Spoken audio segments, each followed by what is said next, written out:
two brothers and gamers that have been playing games since the early 1980s. Combined, they have over 65 years experience. Join them each week as they discuss and rant about gaming and entertainment news. This is Generation X Gaming.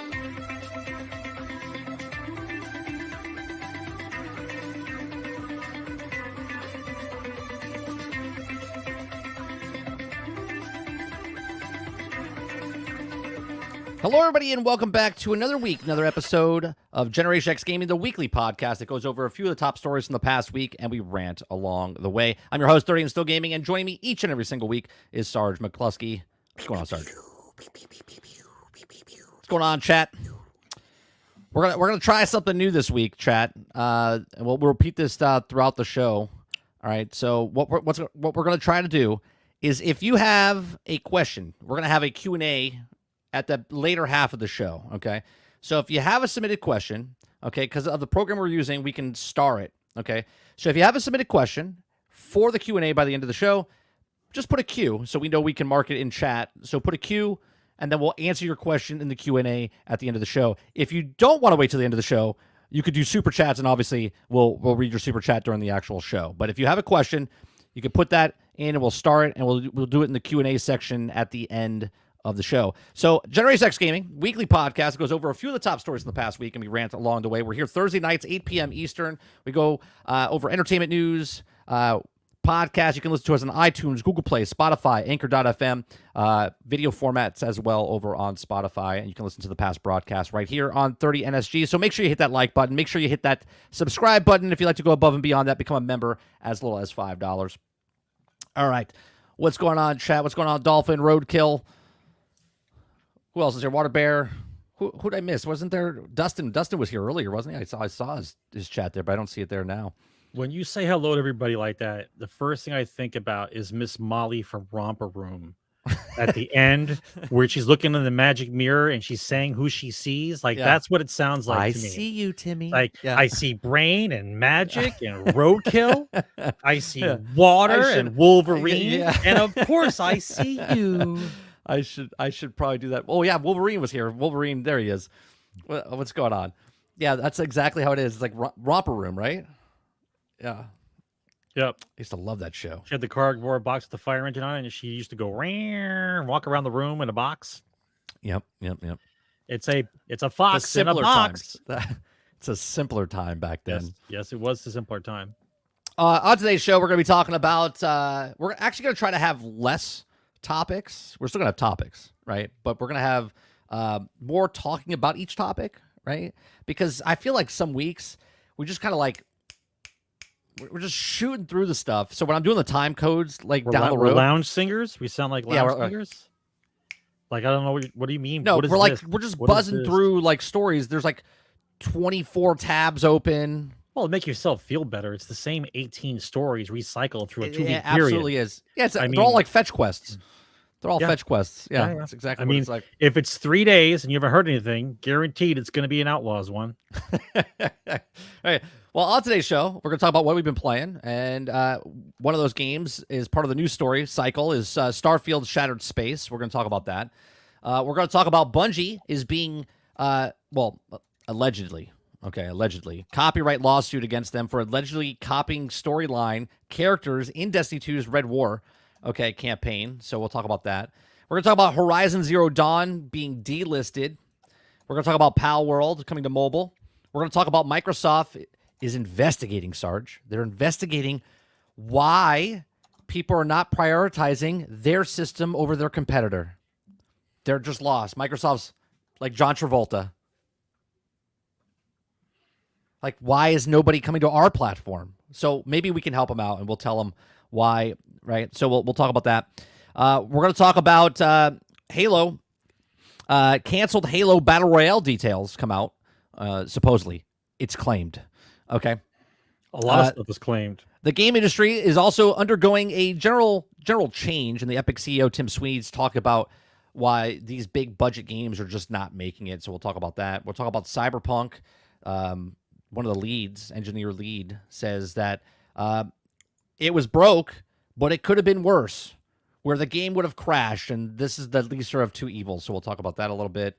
I think that's That's about all. Oh, and PlayStation will use AI to machine learn down the line. So that's what's on today's show. So again, if you guys like these topics or you miss anything, it will be in a time code chapters after the show, a couple hours after the show, once it's all processed. So if you miss any part of it, you can just click the chapter that you want to listen to, and we appreciate you very much for coming out. If it's 1 second, 1 minute, 1 hour, we do appreciate you. Salty's watching us on his honeymoon right now, right? He's in Spain. Why? On his honeymoon. Why? What do you mean why? 'Cause why? we're awesome. Why? It's a honeymoon. Why? His wife's probably sleeping now. Sure.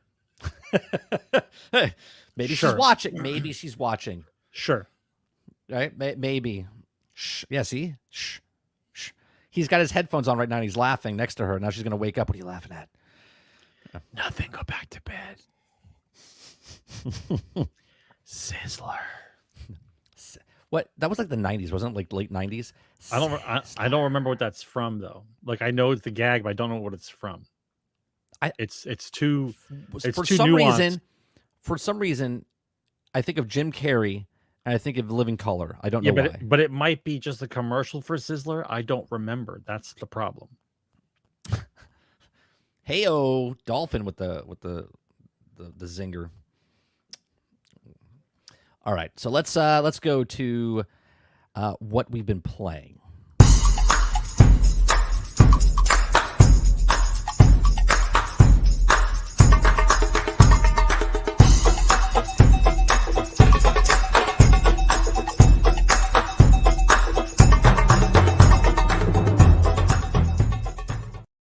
Chat, that's your warning. When I say what we've been playing with this new program, right? When you hear what we've been playing, that's when you pull the earplugs out, lower the volume. I have no control of the volume settings of these videos. So, Sarge, another week.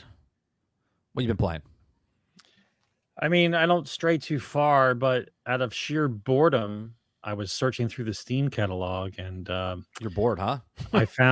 I found Company Heroes 3 on sale, and I was like, is it worth it on sale?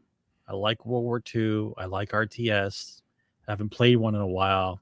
I said, all right, so I bought it. It's actually pretty fun. It's a little over the top with the special effects, but I think that's what makes it fun. Like stuff's just exploding, like just it's chaos. But the time to kill is a little lower, so you have to be quicker when you're playing against people. You can't like go to sleep and like miss a cue. You're not playing through the campaign? You're playing online? Oh no, I'm playing the campaign. Oh, okay. It's a full blown campaign, like you're at war type of thing. Like you got to make our company, then get supply lines and the whole thing, and then every time you attack a city or a town that has an actual enemy company in there, then it goes to a map battle, which is a 1-on-1. And then the offset of it is, instead of it just being a straight out you versus him who wins, they sprinkle in some kind of like random thing that you have to do. So like sometimes you'll spawn in the map and it'll say like control over half the territories, but you already don't control half the territories, so you have to run out and start catching them. Right. And so if you don't get more than 50%, you start to bleed tickets. Then there's another one where you have to rescue somebody. You got to use partisans, and you have to like rescue people out of the town. Sometimes you have to save a bunch of commandos. Like it every time you do the map, it's not just a 1-on-1 straight out kill them. I played on normal first because this is not Sarge's gameplay. This is just a video off the internet here. Yeah, so it's interesting. What it made me do though is start looking up World War II games, simulations like Navy warships and things, because it started making me think like what's out there. But I'm a huge history nut, so I love World War II. I let the reviews get to me, and that the price point they wanted, plus the fact that they wanted extra money for the extra companies that should have came with the game, I ignored it. Right. But when I got it on sale, the companies came with it for free, so it's almost like I got all the stuff that was supposed to come with the game for a discounted price. So that's why I justified it, and it's worth it. It's just fun. Yeah, I miss playing games like this. It was a 24-hour sale, or a 48-hour sale. I got lucky. So I guess just wait for like Black Friday. If it comes up again, I'll let you know if you're interested. Well, The problem with games like this is that there's games This I play this online. this is not and the there's gameplay. This is just the campaign map you're looking at. No, I understand that. What I'm Okay. saying is, playing games like this. Okay, even when you're in, what I'm saying is, just stream chat. Just not gonna like this, right? So, like, It's RTS. It's no, RTS. but what I'm saying is games like this. Like, there's a difference between a game like if I'm playing Roller Coaster Tycoon or something, right? Like, I'm having fun, but I don't think anyone watching me is having fun watching me play. Everybody has different things that interest them. That's why I find it very hard to when I watch the channels over the last 10 years of people who play specific games. It took them a long time for people to start watching them because you have to play the same game for a long period of time and have the people who like that game find you. Yeah, you know. I can't believe you don't play Foxhole. I tried it. I know we played it back in the day. It's too tedious. I think it's such a good game though. It's too tedious. Yeah, because first of all you have to rely on the public. You have to rely on people who it's a war. Yeah. Right, who are actually like building the thing. I'm like, I don't want to. No, they've changed that game a lot. I have to go back. It's bleeding. It's actually bleeding a lot of people. It's not having a good time. No, would they make it super hard? It's not that it's super hard. It's just that there are a lot of other games out to play, and the game's never ending. There's a war going on until the war ends, and then the war goes on again. So 24/7. Yeah, people. It's almost like you have to have shifts. Yeah, you have to have shifts. Yeah, it's almost like the one I played a lot back in the day was PlanetSide. Like I loved PlanetSide. PlanetSide was basically Battlefield with sci-fi, and the world was playing. And the fun part was like, the Americans would be up, and then we'd do our thing, and then we go to sleep, and then the Chinese would be up, and then they do their thing, and then they go to sleep, and the Europeans would do their thing. So like depending on what team it's like a tag match. You're like coming in, you like tag them in, you're like, all right, it's your turn. Yeah. You got a briefing from the commander. That's how it works. I liked PlanetSide a lot because once you figured out like what factories you needed to control and what things did what to help you guys gain a foothold for the territories, it was awesome. This is just a brawl. It's a nuanced paper, rock, scissors with a cover system being highly, highly needed. Like if you are a specific type of troop and you're not in cover when a specific other type of troop attacks you, you've got seconds. And I mean this, you have seconds to respond before your guys are starting to die. Whereas like Company Heroes 1 and 2, you didn't have to worry about that until like late game where your guys were experienced and their veterancy caused their shots to be very accurate. This one is like from the get. As soon as you start, if you're out of position or you're flanked and you're not in cover and you're I guess your hard, what is it called? Your hard counter. When you run into your hard counter, you're done. Right. So it's interesting because you have to see what you send out, what's worthwhile. There's a lot of different there's 4 main factions, but each of the factions has different companies inside the faction that play a little differently. So the nuances are kind of cool. You just have to figure out what does what. I played the campaign over the last week. So I got it. I think I got it on Saturday or Sunday, and I finished yesterday. And you're already done. Well, one time through the campaign on normal, trying to figure out the game. You can tell how's your shoulder? Is your shoulder better? It's better, but it's still fucked up. Yeah. So what else? What else you been playing besides Company of Heroes? Medieval Dynasty.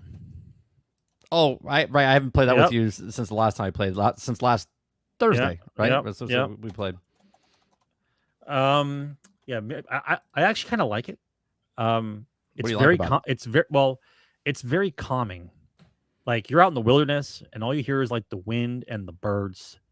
And like once again, I'm playing in a very dark room with the headphones on. So with the all I see turned down. Yeah, so I'm like in the screen. I'm in there, right? It's a little difficult because I'll just say it. It's repetitive in the beginning because you don't know how to make dick. Right? The only way you have to make dick. The only way you can learn how to make things is by doing the things over again that you currently know until other things unlock. Right? So I make it a point to make sure that I'm saving the game because if something happens, you die and you don't save it, you got to start over. Like you're done. There's no like respawn point. You're dead. So the idea is to live one life. You got one life. That's how it is. I'm trying to here. I'm gonna bring up some gameplay from someone else's channel real fast.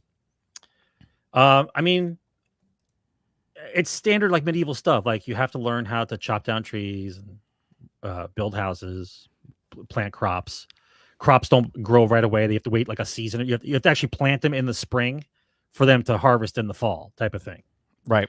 You said this is 4-player co-op, right? It's 4-player co-op. I wanted to play it. You let me know when you're ready. See, I think you should. I think you would like. Well, obviously, this is from Game Pass. This is cost you nothing. Of course, it's from Game Pass. But you would like Return to Moria, which is the Lord of the Rings dwarven game, which is a survival game just like this. Only obviously you're not open up in the wild like this. You're just in caves and caverns, and you're exploring in that game. I think you would like that game as well. I mean, it's calming. It basically, I look at this. It's like the adult version of Minecraft. I mean, I like games like this, right? I enjoy games like this. This particular game, like I said last week, when we were, was it last week? It was a week. Yeah, it's been a week. Yeah, but did we play after the show last week, or was briefly? Right. So when did I? It might have been 2 weeks. It might have been 2 weeks ago. I think it was 2 weeks ago. Yeah. Mm-hmm. When we were playing, it was just so much stuff. I was just like overwhelmed with the menu system and stuff like that. But I do. Yeah, it's been 2 weeks. It's been 2 weeks since Jesus Christ, since we played. But yeah, I just was overwhelmed by the wheel after wheel after wheel after wheel of stuff. Hopefully they show it on here. Like, this looks new to me. I don't remember seeing any of this stuff that he's doing here. But I guess that he's cooking. Yeah, this is technology. All right, let me see what else. Simulation experience. I think the graphics and stuff look great. Like you just said, it reminds me of Minecraft, but just for adults. Oh, look at the little birdies. The little chicks. Little chicks and chickens. Do you have chickens yet, Sarge? No. That's pretty good. Obviously, he's playing on the. I did try it, Aku. I did try the Blitzkrieg series. The other one I tried was Sudden Strike. Like, I used to try. I like those, but my issue with those is the reason why Company Heroes beats it is because the learning curve is not as severe. And with those, like, you start with an army, and you don't get anything else. So, like, if you're trying like a move or a flank on something and you fuck up, your army's dead, and like that's it.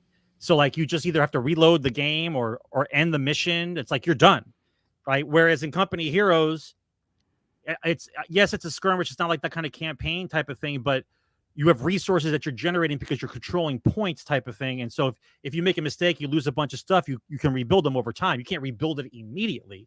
Right. Like, I'll give you a secret, like I did for I think it was a Sudden Strike, or was it Blitzkrieg? I think it was Sudden Strike. So what I would do is you control the squad, right? And the squad would move around like at the infantry of guys, like 12 guys.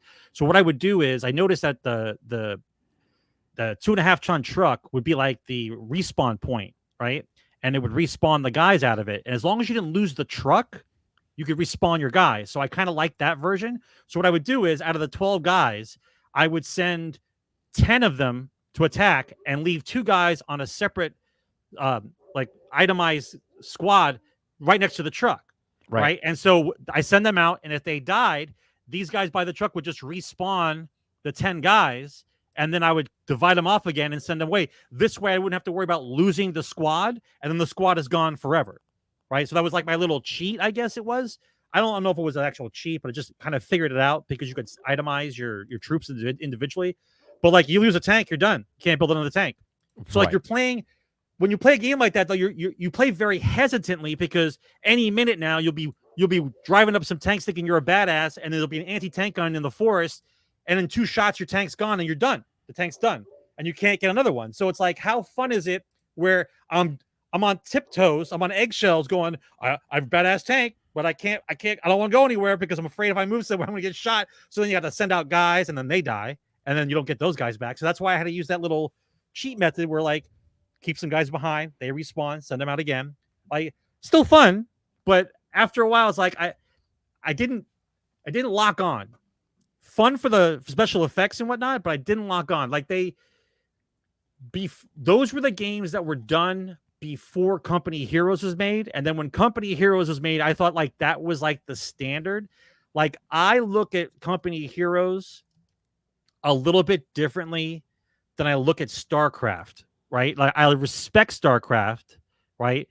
The nuances of StarCraft in a one-on-one are completely different than like a Company Heroes. And I think that how do I say this? The intensity in StarCraft 2, like you have to be doing like 300 clicks per minute in order like to survive. Whereas you can be a little bit more relaxed when you play Company Heroes, right? It's not so stressful. It's stressful when you play competitive, but it's not as stressful. Yeah, I like just chilling, playing. I don't like to sweat anymore. You know, the older I get, the more relaxed I want to be when I play games. Like just playing Shattered Space in the very beginning, I'm like walking through a corridor, and I'm like, this is like a horror game at this moment. Obviously, it's not. And I was like, I don't know if I want to play this. But obviously, I played through. I like playing it, but I don't want to have anxiety while I'm playing a video game. You know, I'm very competitive though. So like when I play games like that, I'm always got that little butterflies in the stomach when I'm playing because I'm trying to think what they're doing the whole time. I'm not just thinking about what I'm doing. I'm playing. Well, yeah, it's like, what are they doing? Like, what point would you go for first? What are you going to send out first? Are you going to wait before you send out the guys? Because see, in like a Company Heroes match, if you send out the wrong guy and you get flanked, then you're losing all that time in between and they get to take over more of the map. Whereas in StarCraft, you know where all the resources are. You see them on the map, right? With Company Heroes, you're trying to control certain points and there's cutoffs, right? So like if I control most of the map, but I'm underdog and I don't have enough units, if I take over like a key position on the map, I can cut you off completely and you don't get those resources. So it makes it a fair match. Whereas the harassment that you need in StarCraft is vital. Like StarCraft is played great. Have you watched competitive StarCraft? I watch it like 2 or 3 times a week. It's insane. Those guys play on a level that I could never ever reach. Watching any video game competitively is pretty entertaining. It really is. StarCraft is intense, man. I just watched the Rocket League championships a couple weeks ago, and that was exciting. I was like, I could watch this every week if they did it like football, right? Yeah, StarCraft is insane. Just anything, even watching like Team Fortress or CS:GO or anything like that. It's all good. Team Fortress. No, it wasn't Team Fortress. I think it's CS:GO. CS:GO. Those guys they're out of control. Yeah, watching them do like headshot after headshot after headshot after headshot. I watch the matches and then I look up the guy and I find him on the web. Like I find out who the guy is who's playing, and I see their setup. It's ridiculous. Oh yeah, like the setups they have for their game. It's like being a race car driver. Yeah. Right, and with all the tools and being in a very super powerful, like the headphones, the keyboards, the computers they're using, everything is just top of the line. They're living the life.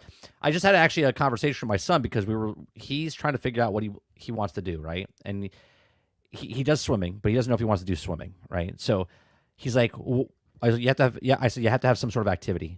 He's like, well, what about if I play games? I'm like, well, I said, there's a difference of playing games and playing games competitively. I said, if you want to play games competitively, I said, I'm all for it. I said, just know, though, if you like games, you might not want to go competitive because it might ruin games for you. Sometimes. Right? Because it's a job. It's no longer fun. You're doing it. I was like, so it's just like baseball or football. You're going out and you're going to be throwing balls 1,000 times until you throw a perfect spiral, right? You're going to swing a bat until you hit them. Well, you're going to play that game, whatever that game is. You're going to play it until you master it, until you're the best of the best, right? And he's like, just for a split second, he just looked. I was like, oh, I don't know, and then kind of like walked away, right?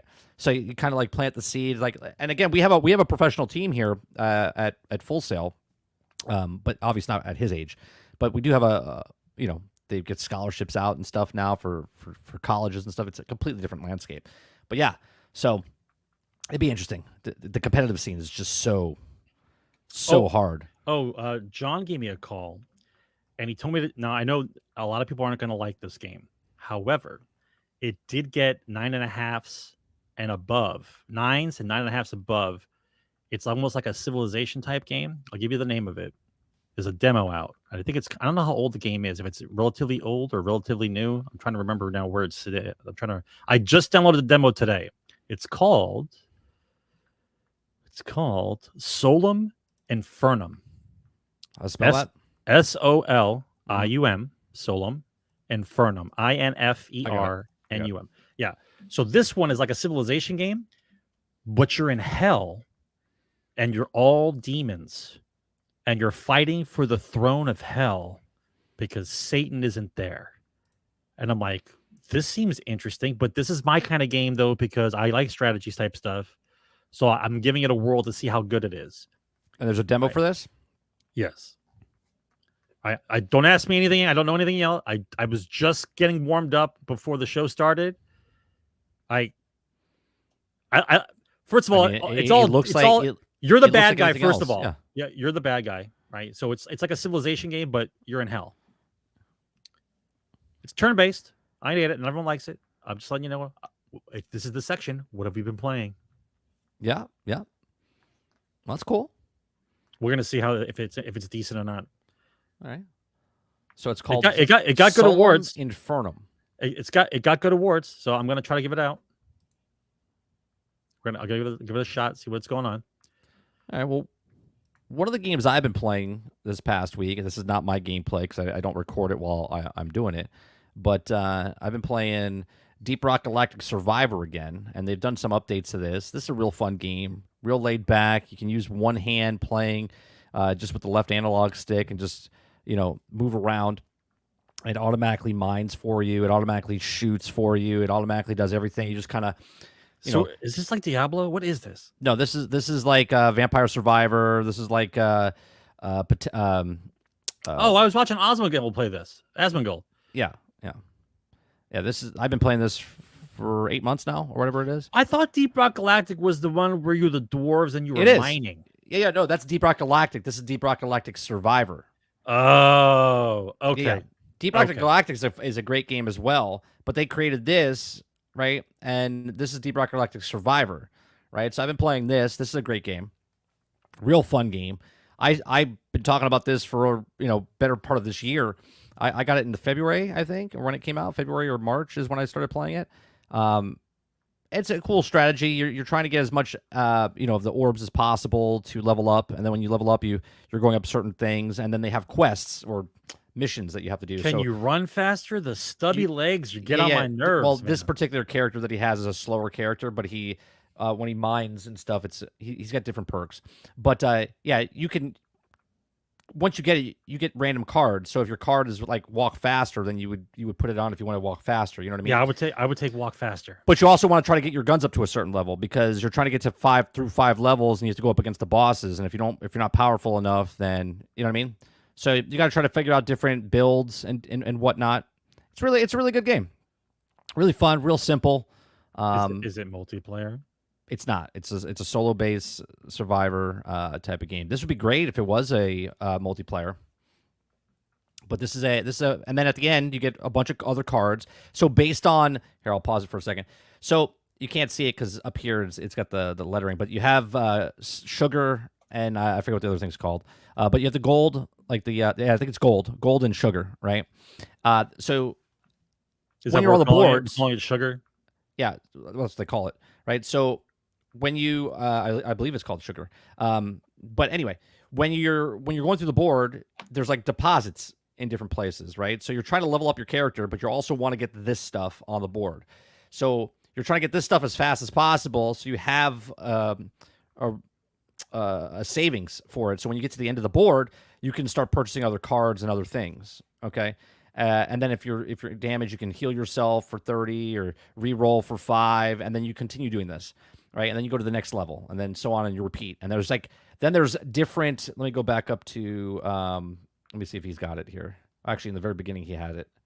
All right. So right here in the very beginning, you have different upgrades. Okay, and then there's these special resources that you get while you're playing the game as well that are randomly on the board.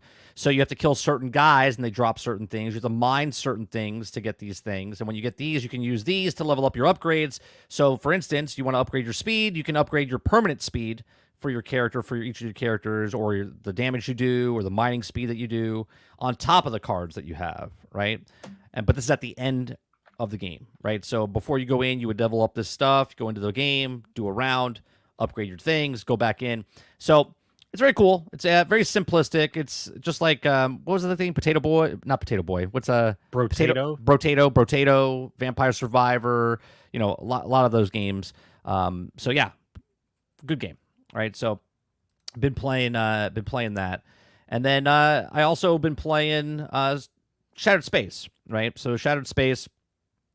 I got some footage here. What I noticed here, and I don't know if they made it bigger because there are cars in the game, or if they, if it just made it like a little bit bigger, or if they just took away the tiles. Okay. So what I've noticed, so I was parked here in the very beginning, and then I started talking about it. We'll let this play for a second because where is it? Let me. So when I noticed on the actual game, I think yeah, okay. So the map itself, when you're there, it just keeps expanding outwards. Okay, so the tile doesn't end. So if you notice here, what do you mean the tile doesn't end? Okay, so look, for instance, I show in the video. So I'm all the way over here on the tile. Okay, I can't zoom out here because it's still, but I'm all the way over here. Atlantis is off the map right now over here. Okay. Now before I haven't played since the update for this. I didn't really mess around with the vehicle too much. So there's a tile. The tile was the tile. Okay. Right. You couldn't, tile was a tile. There was the boundary, and the boundary was it. Correct. Okay. So are you saying there's no more boundary? Well, I think they expanded the boundary because the car now. Right. They expanded the boundary because of the car. Yeah. So look where the pipeline is. The pipeline I'm circling right there. The pipeline substation. Yeah. So now I'll hit play, and then what happens here? Something happened right when I was playing, and I was about to go do something, and then all of a sudden let me see what it does. It said something, and it beamed me away. Oh, open the map to explore another region or return to your ship. So boundary reached. So there is a boundary. So they made it a little bit bigger. Okay, so what happens is, though, so they made the boundary longer. So now when I go back to the city and you'll look at where that pipe station was. Okay, so they expanded. I don't know how big they made the actual map now, but they did make it bigger. So you can go past the original boundary. I don't know, maybe 50 yards, 50 feet, 50 or 100 yards. I have no idea. Okay, so you can actually see there's the city, and then there's the pipeline, right? The pipeline's down over here. So you can see how far away. So from here to where the city was, this is how much extra, I guess, expansion they did around the border of the thing. Because I noticed this when I was playing, when my son was driving around the map, and all of a sudden where our ship was, he just kept driving and driving and driving. I think the boundary is actually bigger. This is a handcrafted area because of the city, right? When we went to the pre-generated stuff, my son was just driving.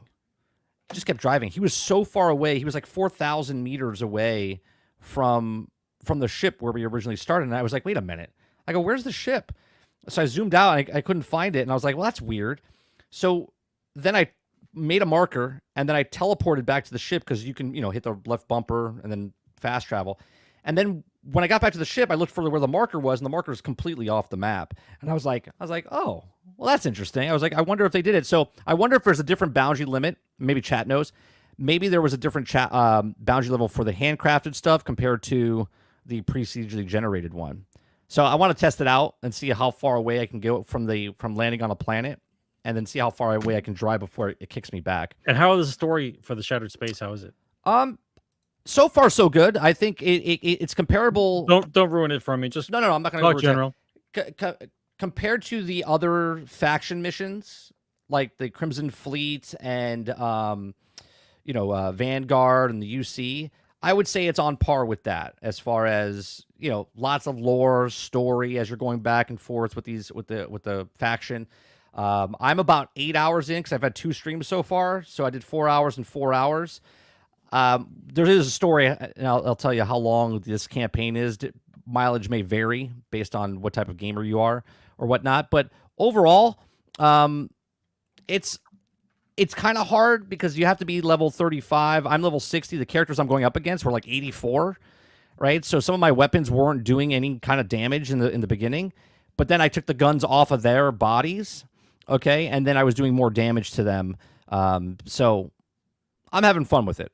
It's not the best, okay? It's more Starfield, right? So if you liked Starfield and you were playing Starfield and you like the base game and you like the faction missions of Vanguard and all the other things, then you'll like Shattered Space, right? So overall, I'm having a fun with it. But I also put 200 hours into to the normal game. So yeah, I look at Starfield and I don't hate it, right? My issue is just a few tweaks, and the game, and I'm talking about basic tweaks, and the game would be completely different. Like I never liked the whole power thing, how you get the powers. yeah, With the the power ring, thing is the with the stupidest thing ring, in the game. right? Yeah. And I don't like the whole fact of repeating the divided time continuum thing. Like, Oh, the yes, New Game kind of Plus? kind of cool, I kind of like it. kinda. But my issue is that in order for you to level up, you have to actually go through the game again and go to get the temples again. It's like, Yeah, to get the powers, you have to do the whole. It's the stupid. worst type of repetitiveness, where the scope of the game allows it to do whatever it wants, and you're choosing to repeat the same thing, Right. instead of just exploring other planets and happening to find them like it did, like in If Skyrim. they made it a You have to boss fight, find the powers. right? If they made it a boss fight to boss get the fight, yeah. powers, yeah, then Yeah. it would be cool. Like if it was like a Mega Man type of thing. You know what I mean? We talked about this in the past. Yeah. The basics of a Mega Man thing would be fine. I just think that the scope is at a level that makes it possible for you to do so many options, and they just limited the options. I do think that the game, if they're going to make it like I don't want to say this, but I'll say it. If they were going to make it kind of like a 76, You mean co-op? not the co-op part.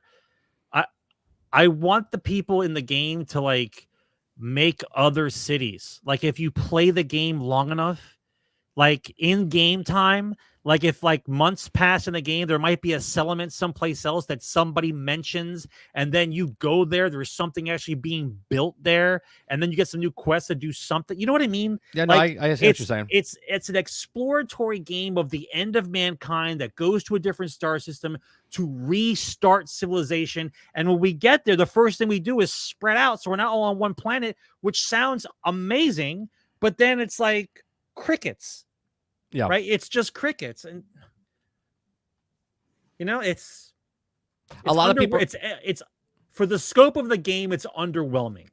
A lot of people. That's the nicest way I can say it. A lot of people are talking about how the game, for the price, and we had a conversation a couple months ago when they just came out with that bounty hunter mission for like $7. It was like $7 for, it was like 2 hours, hour and a half, or 2 hours for content, right?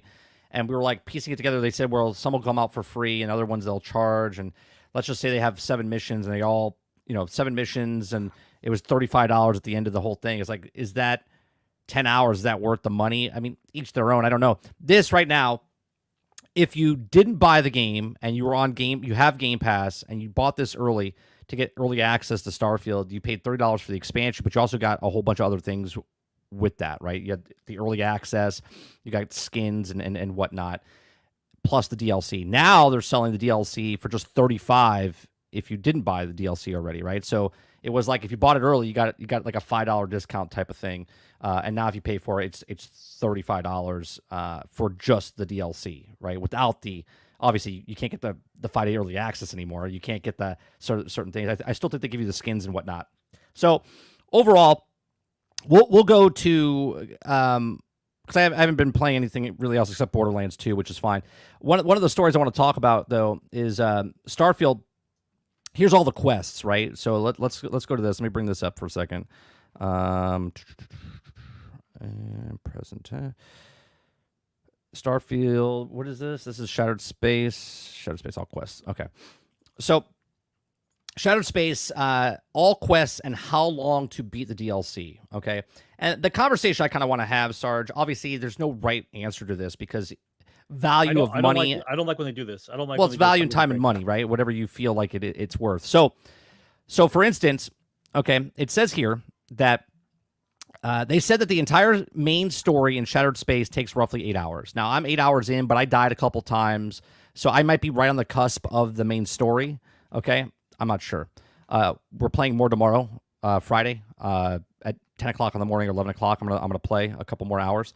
And then if we don't finish it then we'll finish it on Monday. But this assumes that you're not dying repeatedly, okay, which I did a couple times.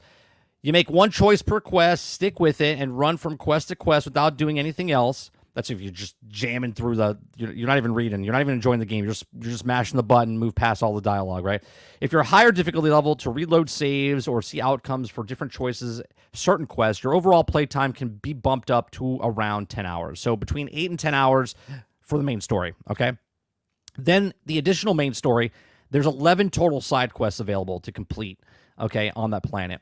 Some of the quests are shorter, but others are longer, it says. So completing all of them can take around 7 hours, right? So you're talking anywhere between, 15 to 20 hours total for DLC like this. Now, obviously, again, there's no right or wrong answer. Do you think, Sarge, for someone that likes Starfield, is 15 to 20 hours for $35, is that reasonable, or is that too much, or are they asking about right in your eyes? I never like the breakdown like this. I really don't. I mean, if we're going to compare it like that, then I would say if I do all the UC quests, right, and it takes me 6 hours to do all the UC quests, do I start breaking down the game, and do you think that this is worth half the game? Do you think Shattered Space is worth half the game if it takes just as long to do a faction side quest? You know what I mean? Well, right, but if you do that, then you have to go, well, is that one skin that's worth $15? Is that worth a quarter of the game? You know what I mean? It's very hard to make this even a debatable discussion. Every person looks at this and says to themselves, do I want to play more of the game that I like for this amount of money? And everybody has it in their head that it's either worth it or it's not worth it. Now, of course, we all know you don't got to play it right away. Shattered Space will go on sale. When Shattered Space is $10 and someone who likes Starfield, who likes money as well, doesn't spend $30 on a DLC and spends $10 on a DLC, then I say, yeah, it's worth it. Do I think a $30 DLC is worth it in 2024? My answer is no. $30 is too much for a DLC. Now, back in the day, a game was $50, $60, and a DLC was 15 or 20. Right. Right? Everything's doubled, right? And I get that because of inflation. They've added 10 to the main game, so everything's they added 10 to the doubled. DLCs So now. $15 is a $30 game. Like it just fits. Yeah. Everything's in line. It fits. But at the same time, for the amount of time I'm going to play it, do I believe the amount of money I'm going to spend on it justifies it when I know I can get it on sale later on? No. Yeah, I think $20 would be fair, right? But then again, I come from that era of, like you said, $15, $20 DLCs, right? I think $20, $25 is like pushing it, right? Now, obviously, if you could put way more hours, right? If this is just if you're playing the DLC, because this is a new planet, this planet wasn't able to go to before. Okay, well, hold on a second. There's a new planet, so you couldn't access this. Now people are saying this is pulled from the main game. There's 1,000 planets that there's nothing on them. Correct. No, but what I'm saying is this planet though is that you don't have to just do this DLC and this DLC only. You could just play the rest of the game as well, right? So if someone's coming new into the game for the first time, and this is part of that game, then there's just more stuff for them to do in their first playthrough. So you could access this DLC right after the first mission. Okay. Now it says you have to be level 35 to get into that area because of your level. But if you really wanted to go to that planet, you could explore it and whatnot at before 35. You're just going to struggle because you don't have the guns and whatnot at that level. Okay.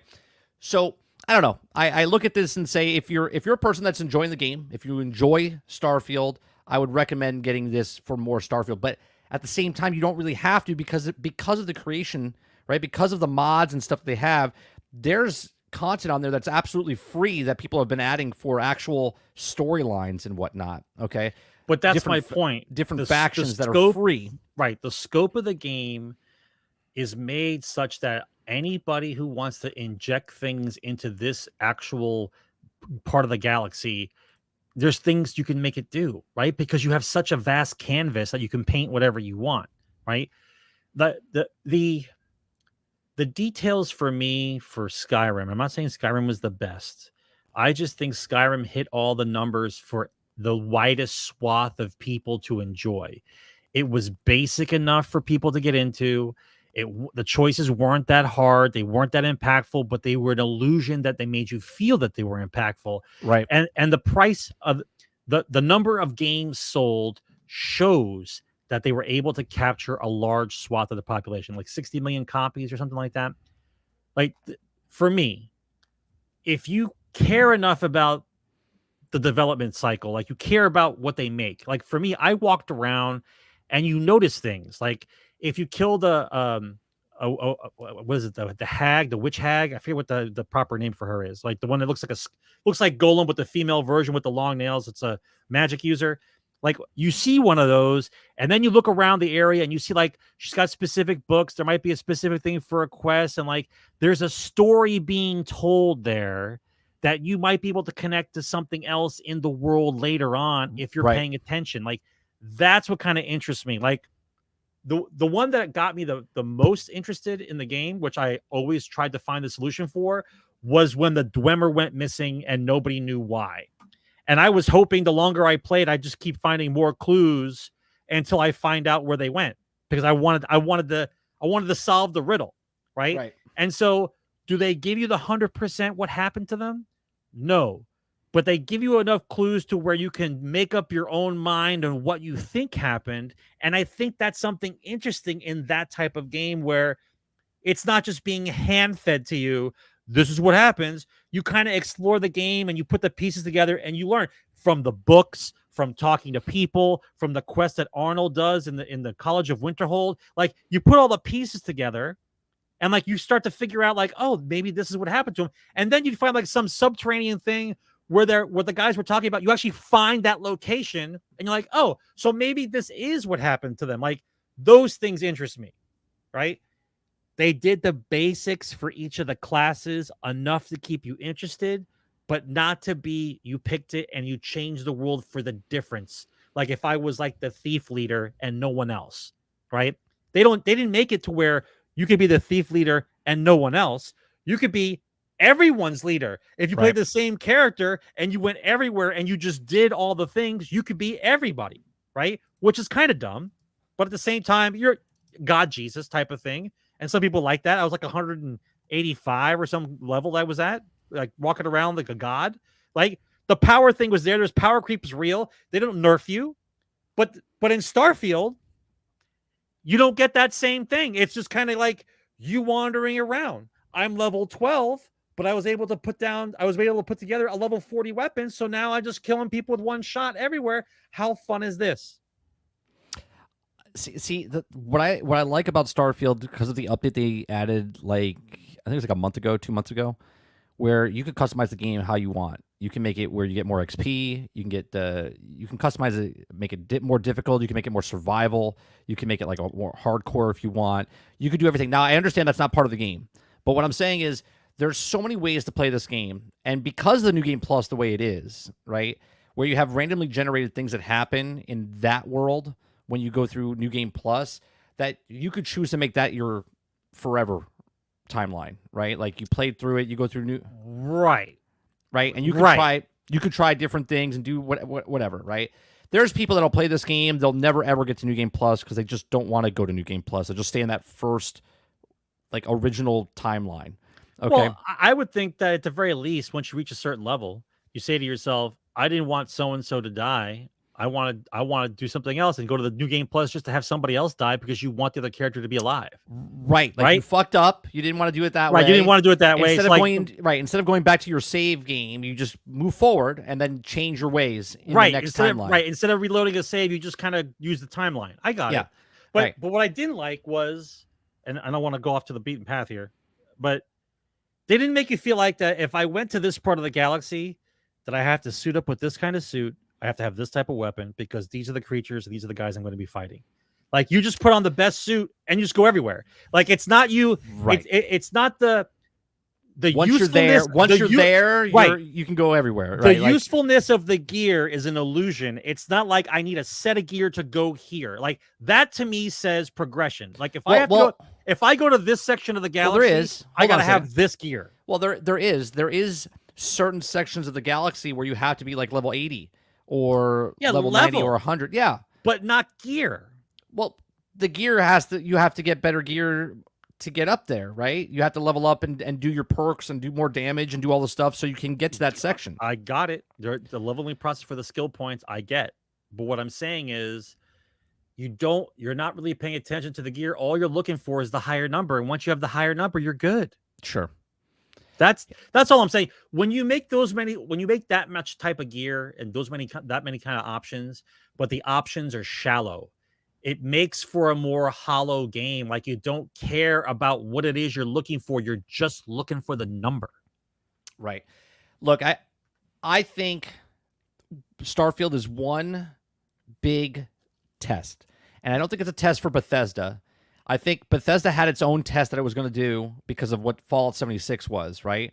And they're like, well, what can we do? Because this is the first game after Fallout 76, but it's the same type of game as Fallout and Skyrim. And Todd's been on record saying that they didn't like that they couldn't monetize people back on Skyrim back in the day, right? Still mad. They're still mad. But now that Microsoft picked them up and they're owned by Microsoft, and Game Pass is such a dominant thing that they're trying to do, okay? Like that's all they're thinking of is Game Pass. Starfield to me is this large test of, all right, well, how much can we charge to get out of people that want to play it, right? What's too high? What's too small? They said they're always going to adjust stuff, right? Which they did, because now in the creation store, people have created other mods, and they've lowered the price from $7 to now it's like $500 instead of $7. So it's $5 instead of $7 now for certain things, okay? Or they put it down to $3, and they're testing different things, and some of them are just free. That are just they're checked, they're certified or whatever. So I think this is the first DLC, and this is the test. Like, okay, how many people are we putting out there that are going to buy this? Sort of like what Sony's doing, right? How many people are going to buy the Portal? How many people are going to put the headset out? How many people are going to buy the DLC? That's what they're doing with Starfield. They're like, okay, this is how many people played Starfield in the beginning. How many people of these people that played it, they already know that number because people pre-ordered 5 days early access, paid $30 for the DLC, so they already made their money off of that, off of those, higher percentage people, right? Right. Now there's everybody else. They're like, all right, well, will this bring people back? Will these people come back? Now, there's some people in chat saying, I haven't gone back to Starfield. Well, the question is, did you already pay the $30 for that DLC? Because if you did, well, they don't care if you come back or not because you've already gave them the money, okay? If you're a person that was on Game Pass, but now you're not on Game Pass anymore, but you paid the $30 to play Starfield 5 days early access, but now you don't have Game Pass anymore, they already made your money off of you as well, okay? So I think this is just one big test to see, okay, maybe we charge a little too much this time around. Maybe 6 months from now or a year from now when they come out with the next content, are they going to lower the price? They're going to see if it's sold well, they'll just keep it at that price. I don't know, man. I don't like the fact that they want us to keep coming back to the same game over and over again.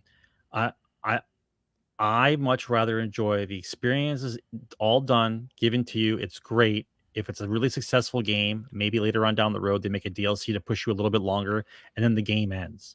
Right. The whole reoccurring thing of live service puts a bad taste in my mouth because there's not enough people to have every game be doing live service and everyone be successful. Whereas before, you made a game, you sold the game. If it was good, it was not, it was bad. They made the game, you played it, it was over, and it was done, and we move on to the next game.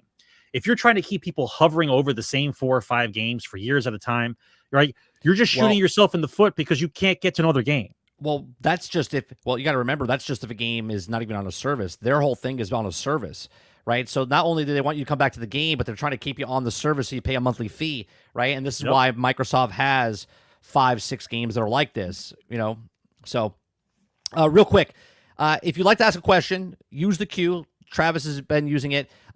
We'll answer the queues in the Q&A section at the end of near the end of the show, okay? If you have a question, you want to get it, and you don't want to wait, you can use a super chat, okay?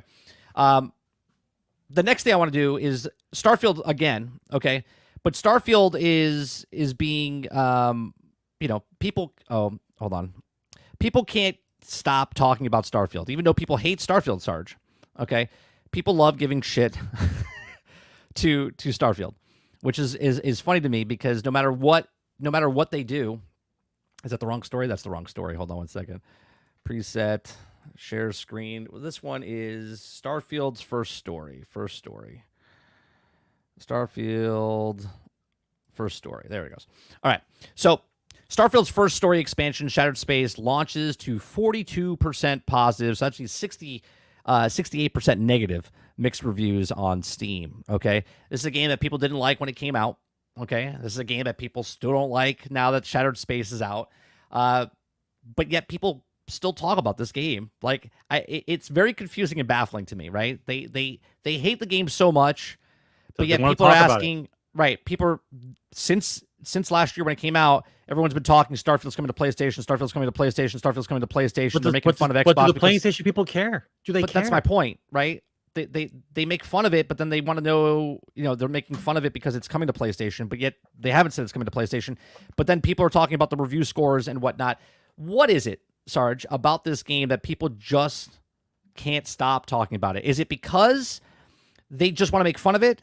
Or do they really want this game to be good and they just can't let it go? You know what I mean? No, they wanted Skyrim in space and it wasn't. That's what everybody's mad about. That's the baseline to start with. Like they wanted Skyrim in space, and instead they got a substandard sci-fi game with no choices,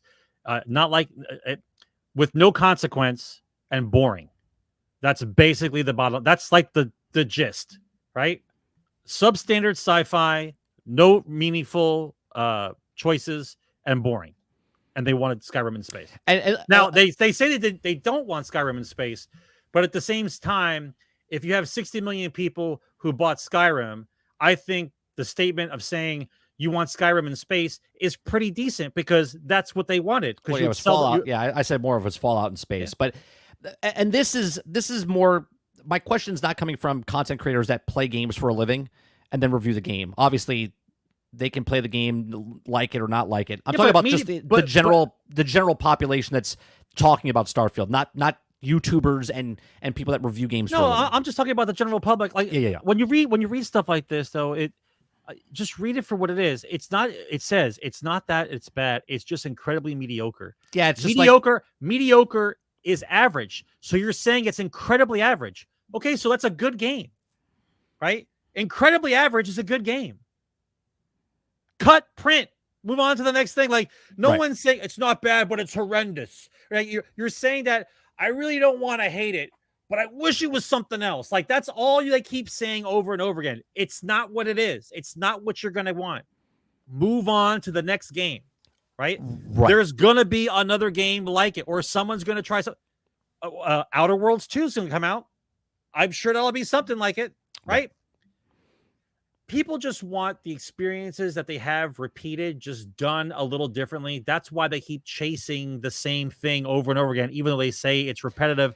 It's not repetitive. It's something that you like the game loop. You liked what there, and so you like to exist in that world. Case in point, Destiny, right? People are playing Destiny. It's 10 years, bro. Right. You're still playing it, right? You still love it? And they say yes. And like, okay, you got it. You got it. I haven't watched chat. I haven't watched anybody like Maddie Plays or anybody do their reviews. Okay. And I won't until after I'm done with the campaign. That way next week, maybe we'll watch Maddie Plays review and then I'll, agree or disagree what he says. Right. So I always want to go in personally because I'm a content creator that I don't want other people skewing what's said by them and go, oh yeah, this is what he said. I can see it. I want to go in with just if I like it or don't like it. Right, I have problems with it, but at the same time, I'm holding Starfield to Starfield. I'm not holding Starfield up against what Skyrim was. I'm not holding Starfield up to what Fallout was. Right, and I've talked about this personally in the past about I compare Fallout 3 and Fallout 4 and Fallout 76 together. I don't compare Fallout to Skyrim and Morrowind and Oblivion, right? I compare that IP to itself and how they improve it every single time. I compare Fallout 3 and Fallout 4 and Fallout 76, how they improve it every single time or not, right? And I'm also doing that with Starfield. Now, Starfield's a brand new IP, so yes, I can compare it to Bethesda game, other games in the past, but I also don't want to put expectations on this thing when this thing is not those things, right? Personally, That's the way I look at it, right? So I don't want to be like I'll call balls and strikes. I'll tell you if the thing in the game is good or bad. I don't like the main story campaign. It's the weakest link inside of Starfield. The main campaign, and if someone just plays the main campaign, 100%, it's 60-70%, right? Like the main campaign. But when you play those Vanguard missions and you play the colony missions and you play the pirate, right? The Crimson Fleet missions, like the game is much better. It's a much better game. Like if one of those missions was the main campaign, people would talk about it differently. But the main campaign, flying around trying to get things and then do this 25 times, right, to get the powers is just not it. So I personally think they need to have a Starfield 2.0, not like a No Man's Sky comeback. That's not what I'm talking about. What I'm talking about is 2.0, like rethink your main campaign, get rid of that first section where you're in the mine. Like that's so slow compared to other past titles of what they've done. It's just a slow paced thing. It's like, what am I doing here? And then the bouncing back and forth 17 times to get your power and then spinning a thing, and there's no fights. There's no boss fights against the thing. You get out of the thing, and then there's a guy there. You shoot him 3 times, and he's dead, and you're like, okay, I'm moving on now. That just needs to be reworked. Misplaced and broken. It just seems misplaced and broken. Yeah. Like maybe you were supposed to fight him before you got the thing, right? But even then, what is he? Real quick, I want to bring up what Jason says, right? Jason says, for me, that's a problem if a dev goes from banger after banger to just mediocre. But here's what you're missing, Jason. The BioWare of today is not the BioWare of the past. The Rocksteady of today is not the Rocksteady of the past. The Bethesda of today is not the Bethesda of the past. Yes, Todd Howard is still there, right? I'm sure there's some people that still work at Bethesda, but the artists that created Skyrim 15 years ago are not the same people that are making Starfield right now, right? Bethesda is, yes, but not the same. It's not the same developers. It's not the same championship team that won the championship for baseball or football or hockey. It's a completely different team making a completely different game. And this is why I don't want to compare Starfield to Morrowind or Oblivion or Skyrim or Fallout 3. And this is why I do it and this way. That's why I'm saying the way I say. Right? And I completely get it. Right? You say 100%. This is why I don't buy from it. Completely understandable. But I think a lot of people like to compare what they're doing here compared to what they did in the past. It's 2 different eras, man. It's 2 different eras. Right? So, I don't know. I think, look, reviews are reviews. And you're going to like a game if you like a game. And if you didn't like the game, you're probably not going to like the game more. Right? It's just more of what it is. A sequel to a movie is usually just more of the first thing, right? Destiny, people that like Destiny in the beginning like Destiny. People that didn't like Destiny were like, I don't like Destiny. And they didn't come back to Destiny until Destiny 2. They waited like 3-4 years before they tried it again, and they're like, nah, I still don't like Destiny, right? But the people that like Destiny just kept playing Destiny until they were like, I'm kind of tired of Destiny. But they still like it. They still love it, right? So, let's go to, speaking of Bungie, okay, let's go to the next story. Bungie is facing a copyright lawsuit, Sarge, for alleged copying of storyline characters in Destiny 2's Red War campaign.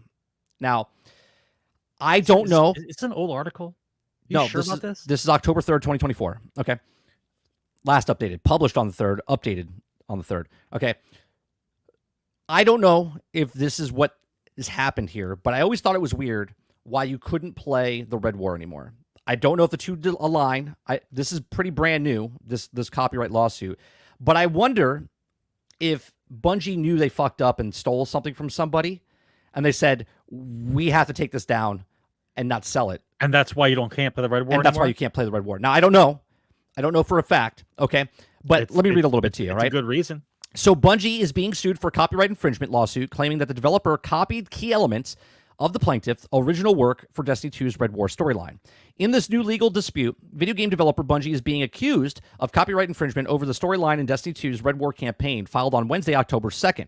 Now, the United States District Court of Eastern District of Louisiana in the lawsuit was also brought up by Kensley, and I'm going to butcher the guy's name, we'll just call him Kensley, from Louisiana's based writer.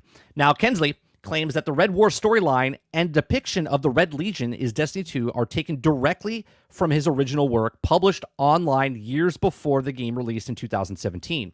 Now, Bungie's unlawful use of his ideas, characters, plot points when creating Destiny 2's original storyline with the Red War campaign.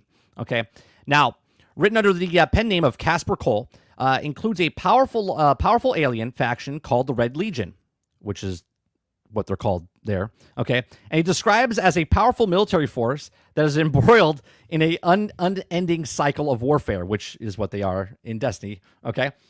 So in 2013, 2014, Kensley, writing under the pen name of Casper Cole, author of the original work about the unique captivating fantasy world, and the lawsuit reads that Kensley published his work on the World Wide Web, on the work and published on www.wordpress.com, well-known online publishing platform, freely accessible to anyone worldwide on the internet. According to Kensley, the faction bears striking similarities to his Red Legion cabal in Destiny 2, which also serves as the main antagonist in the game's initial storyline. Okay, so in his complaint, Kensley states that the leader of the Red Legion, okay, Yinyura, has the original story and motivation almost identical to the Red Wars campaign's main villain, okay? According to the lawsuit, are also shown that the outcasts, who also rise to prominence as leaders, aim to take control of the powerful entity hovering over the Earth, okay, is also the station above Destiny 2's The Traveler. Now, the similarities between this are primary antagonists, okay, of Destiny 2's primary antagonists, and also the striking and clearly established more and more coincidence as the lawsuit reads, okay? So, as the article goes on, and, you guys can read this for yourself, okay? It's in our Discord, okay? But it's copied one for one off of this person's idea. Now, again, I'll say it again. I'm speculating. Don't know if it's 2 and 2 are in hand with each other, but I always thought it was weird that the Red War, okay, all of a sudden was pulled and nobody can play it, okay? And then all of a sudden now this lawsuit comes out in 2024 and now they basically copied someone else's work, okay? I don't know. There's a lot of stories that are repeated over the years, bro. Like the main beats of a story, the redemption story, the revenge story, the same beats for the story. Now, if it's exactly 1-to-1, maybe there's some credibility into it. But at the same time, it's like all the games that we played over the years, you see the same story. There's different characters in the game, but the story is the same. So I'm not sure how credible it can be that you want to try to do a lawsuit against Bungie for stealing your story. You know what I mean? Like, right. Well, to be honest, you guys are saying in chat he won't win. Even if he does win or whatever, you can't play the story. They've taken the story away. You can't play the Red War story. You haven't been able to play it for years. So, again, I'm not saying they're playing guilty here, but it's kind of weird that you can't play that story campaign out of all the stuff. It's kind of weird that you wait this long to do the lawsuit. Well, that's also very true because, like, what were you waiting for? Well, anytime it's like this, there's always like a DRM or some kind of nonsense contract that you can't say nothing or do nothing. And so if you're part of the story or you're part of whatever else, you're not allowed to say anything. And then when that runs out, you can finally say something. And by then it was already removed. You know what I mean? So it seems a little too convenient for it to work out like this, right? Like, why now? It's been 10 years. The Red War was over in the first 3. Like, what are you guys talking about at this point? Dolphin says, I see what you're saying, but it would also be like 500 gigabyte base game. That makes no sense to me, right? Don't fall into the lies that Bungie told you why they couldn't update and they had a sunset shit, okay? Because those were all lies, okay? We all know those were lies. So you saying that, well, it would be 500 gigs, bullshit. They took something away. Everything else is still in the game, right? Just this is not in the game. Right? Just this particular thing's not in the game. Now, Krebsy is also saying, well, he's being very, provided I don't see Bungie losing when the key mentions are paraphrased, and also the laser weapon. I also have a laser weapon. One thing is fine, right? But when you have 2 antagonists and they have 2 antagonists and they're called this and they're called this and then they have this and this is the storyline and they have a laser and they have a laser. There's a lot of stuff, a lot of similarities that they could pull from. And look, there's been people in the past. I'm not saying Bungie, but there's been people proven in the past. And again, each individual is their own. But people steal shit all the time and try to take it as their own and try to make up something, right? Maybe they were hurting. They're like, we need to come up with a great story. Some guy was looking around and found one. Right. I found this cool story, thinking, right, small writer, no one's going to see it. No big we'll deal. just borrow it, no big deal. We'll change up a couple things, right? And yet they didn't. Now, why he didn't come forward? To say that Destiny is huge and maybe, maybe he would have found out.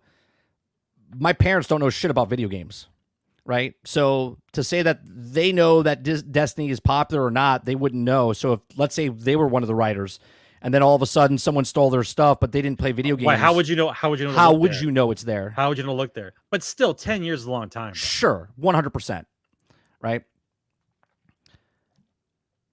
Wolverine says it's a reach. What's a reach though? Like what he's saying? No. He's saying that I think the Halo Reach was another game that the story was taken. Oh, is that what he's saying? I think so. I think that's what he means. That's what you mean, Wolverine. I think he means Reach is just like another story that the same type of thing. I mean, like for instance, like battle. I'm gonna go crazy now. Bad Company and Bad Company 1 was basically Kelly's Heroes in modern day. Yeah. Oh yeah. Those stories are told, right? But copied one for one type of stuff. Argus is saying Bungie has gotten in trouble stealing other people's things before. Yeah, they artwork and stuff. They've taken other people's artwork and then based it off their thing, right? Yep. Look what First Descendant did. First Descendant stole Bungie's emblems and stuff, and they're in the same industry. They straight up stole them, right? So it's not to say that people don't do this. People do this, right? People steal people's content all the time. People steal someone's stories all the time. Look, people love to copy other people's things because when things are working, people like to take stuff from other people, right? And that's just the way the industry works. The entertainment industry is. If it's working, then they want to use it, right? Right. I mean, I just find it a little weird, the time frame. That's all. It's just so far. It's so far after. I mean, if anything, this guy, if he did know about it and didn't sue, this is a bad time to sue them because they're in bad shape right now, right? You should have sued them at the pinnacle of the point, not at their lowest point, right? All the art plagiarism they've been called out for, yeah. Like I said, it happens all the time inside. But it's important to call it out. Right? Oh, absolutely. It's important to call it out. Like, I know it sounds like don't be the nerd kid in school. Someone wants to cheat on your paper, just let them cheat type of thing. But you don't learn anything and you don't get more creative from just stealing other people's shit and just rolling the dice. Like, it's just, there's a little too many coincidences for the same companies over and over again. And it's always sprinkled in between gaps of people not remembering. Like, if you said to someone that Bungie stole in the past, like, no, they didn't. Like, you don't remember. The goldfish brain is prevalent. Like, compound. Like, if I cared, right? If every time something bad happened to a company that I liked, and it was a bad press thing, and it was real, and I put the card in the fucking board in front of me here, I put that in the board, and every time it happened, I put another card on the board, and then at the end of the year, I look at the board like, that's a lot of fucking cards. Like, if I kept track. Right? You should be mad. You should be mad, right? Why are they such dicks? Like, why do I have 37 cards up there? It's only been 18 months. Like, maybe these guys aren't as good as I think they are. Yeah. Right? Yeah. But if it's just a story in your head and it just floats away after 3 days, then you don't care after a year. It's your favorite guy again. Well, right? Chat's bringing up something, Sarge. So last week we forgot to check in with Pete Parson. So let's check. Let's check in with him. Is he still with Bungie? If Pete Parson is still at Bungie, he's definitely still at Bungie, and it looks like he added a couple of cards to his. I lost track though. Let me see if I can guess the new ones. I lost track. I haven't seen this one yet. So the A-team van. Yeah, the A-team van's new. Okay. Yeah, you got the A-team van. Okay. The Batmobile. Yeah, the original Batmobile. The original Batmobile. Okay. Yeah. And the DeLorean? Is the DeLorean the new one? The DeLorean, because Wolverine said, "Where's the DeLorean?" So we didn't have this last week, so there you go. We forgot to bring it up last week. Yeah. So Pete Parson, still at Bungie. Still at Bungie. And he's still adding cars. I mean, galore. I mean, he's just laying those cars on there. When you fire that many people, it loosens up a lot of money. I mean, he's just laughing at this lawsuit right now. He's just like, "Ha, you keep your lawsuit." And he's like, I'm going to add another car. My favorite one though is the sit and spin. It's like the no, my favorite's the big like wheel. The insulting emoji. No, mine's the big wheel at the bottom here. The Dukes of Hazzard. Big wheel. Yeah, that's my favorite. But it's nostalgic for me. If you look at that, I literally big wheel, had that. Yeah. Yeah, but if you look at the big wheel, it doesn't have the seat back and the thing. It means a fat kid wrote it. You see that? Did you see? There's no back. There's no seat. Yeah, back there's no seat. Yeah, there's no seat back. Yeah, which means it was a fat kid's big wheel.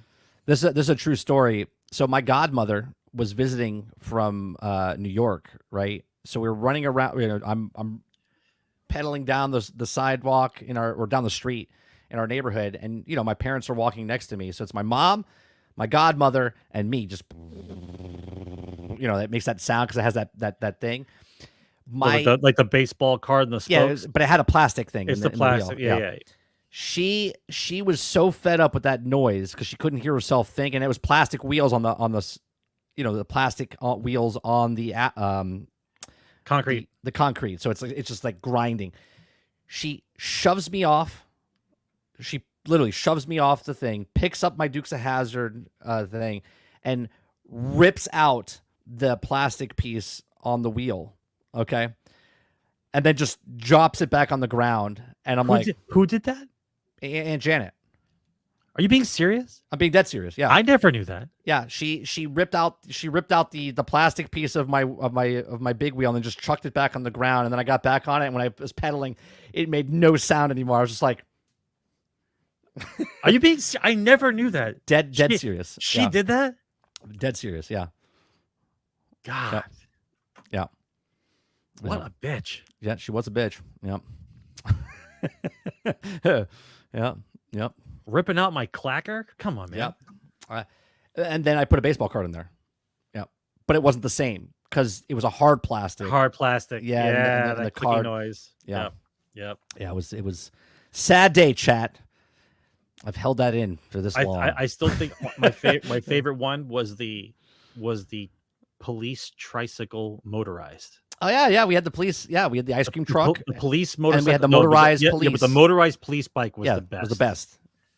Yeah, right. The training wheels, lights, walkie-talkie. You could talk to people. Siren. Come on, man. Do they have that? Let me see. If I type that in, was it a police motorcycle? Trike. It was a trike. Motorcycle Power Wheel. But back then, I don't know if it was called Power Wheels, but yeah. Oh yeah, there's something like it. It was they have newer ones. It's not like what we had. You have to say 80s Power Wheels police trike for kids, and it should come up. It has to come up. Oh, there it is.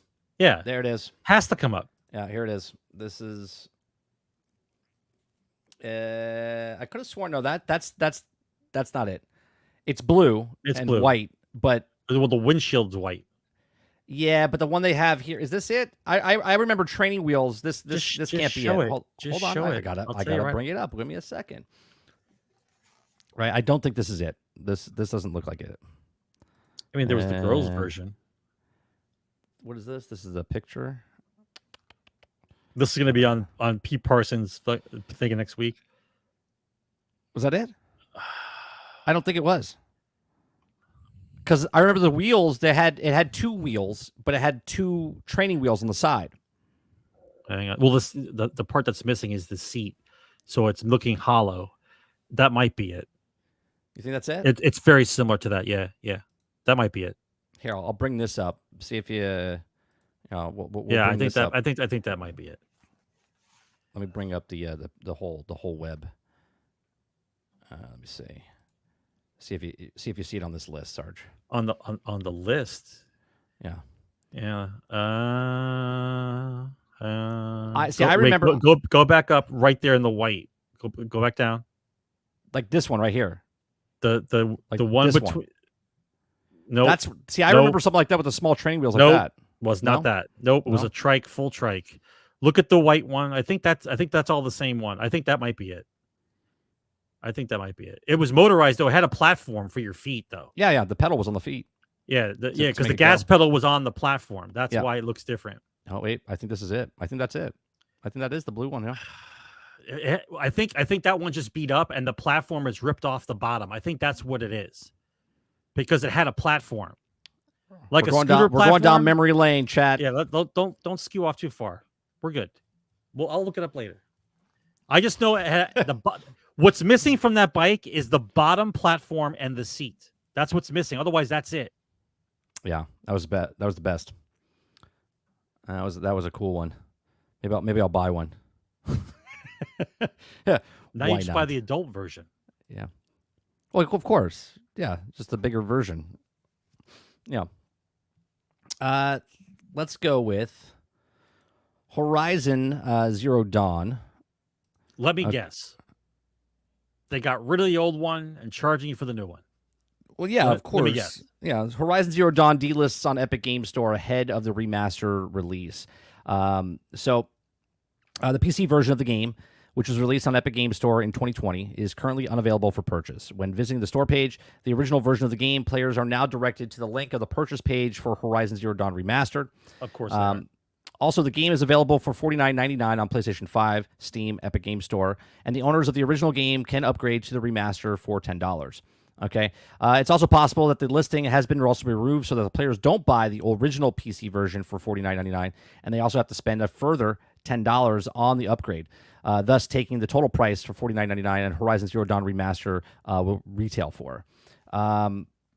It says that Horizon Zero Dawn Complete Edition and Epic Game Store was previously listed for $49.99, the same price as Horizon Zero Dawn Remaster. It's worth noting that the game was often deeply discounted according to Epic Games DB, which is the game's falling to $12.49 multiple times this year. So now, obviously, make the problem, sell the solution. There's the remaster, so you can't even buy the old game anymore. You have to get the remastered version, and you have to spend $50. Right. Well, that I don't want to start the conversation, but that starts off the whole conversation about legacy games and why can't you keep them? Well, right. Well, I talked about this because we talked about last week about the California law that was going through about to stop people, to let them know, not stop, but to let people know that you don't, when you buy something, you don't own it anymore. Right. Well, this just happened on Disney recently. Disney Plus had all the Indiana Jones movies, Temple of Doom, Raiders of the Lost Ark, and Last Crusade and whatnot, but they don't own them, right? They own Indy now, but when those movies came out, they were owned by Paramount. So now Paramount, because their contract ended, so all of a sudden those movies are not on Disney Plus anymore. They're gone, and now they're on Paramount Plus. Okay, Weird.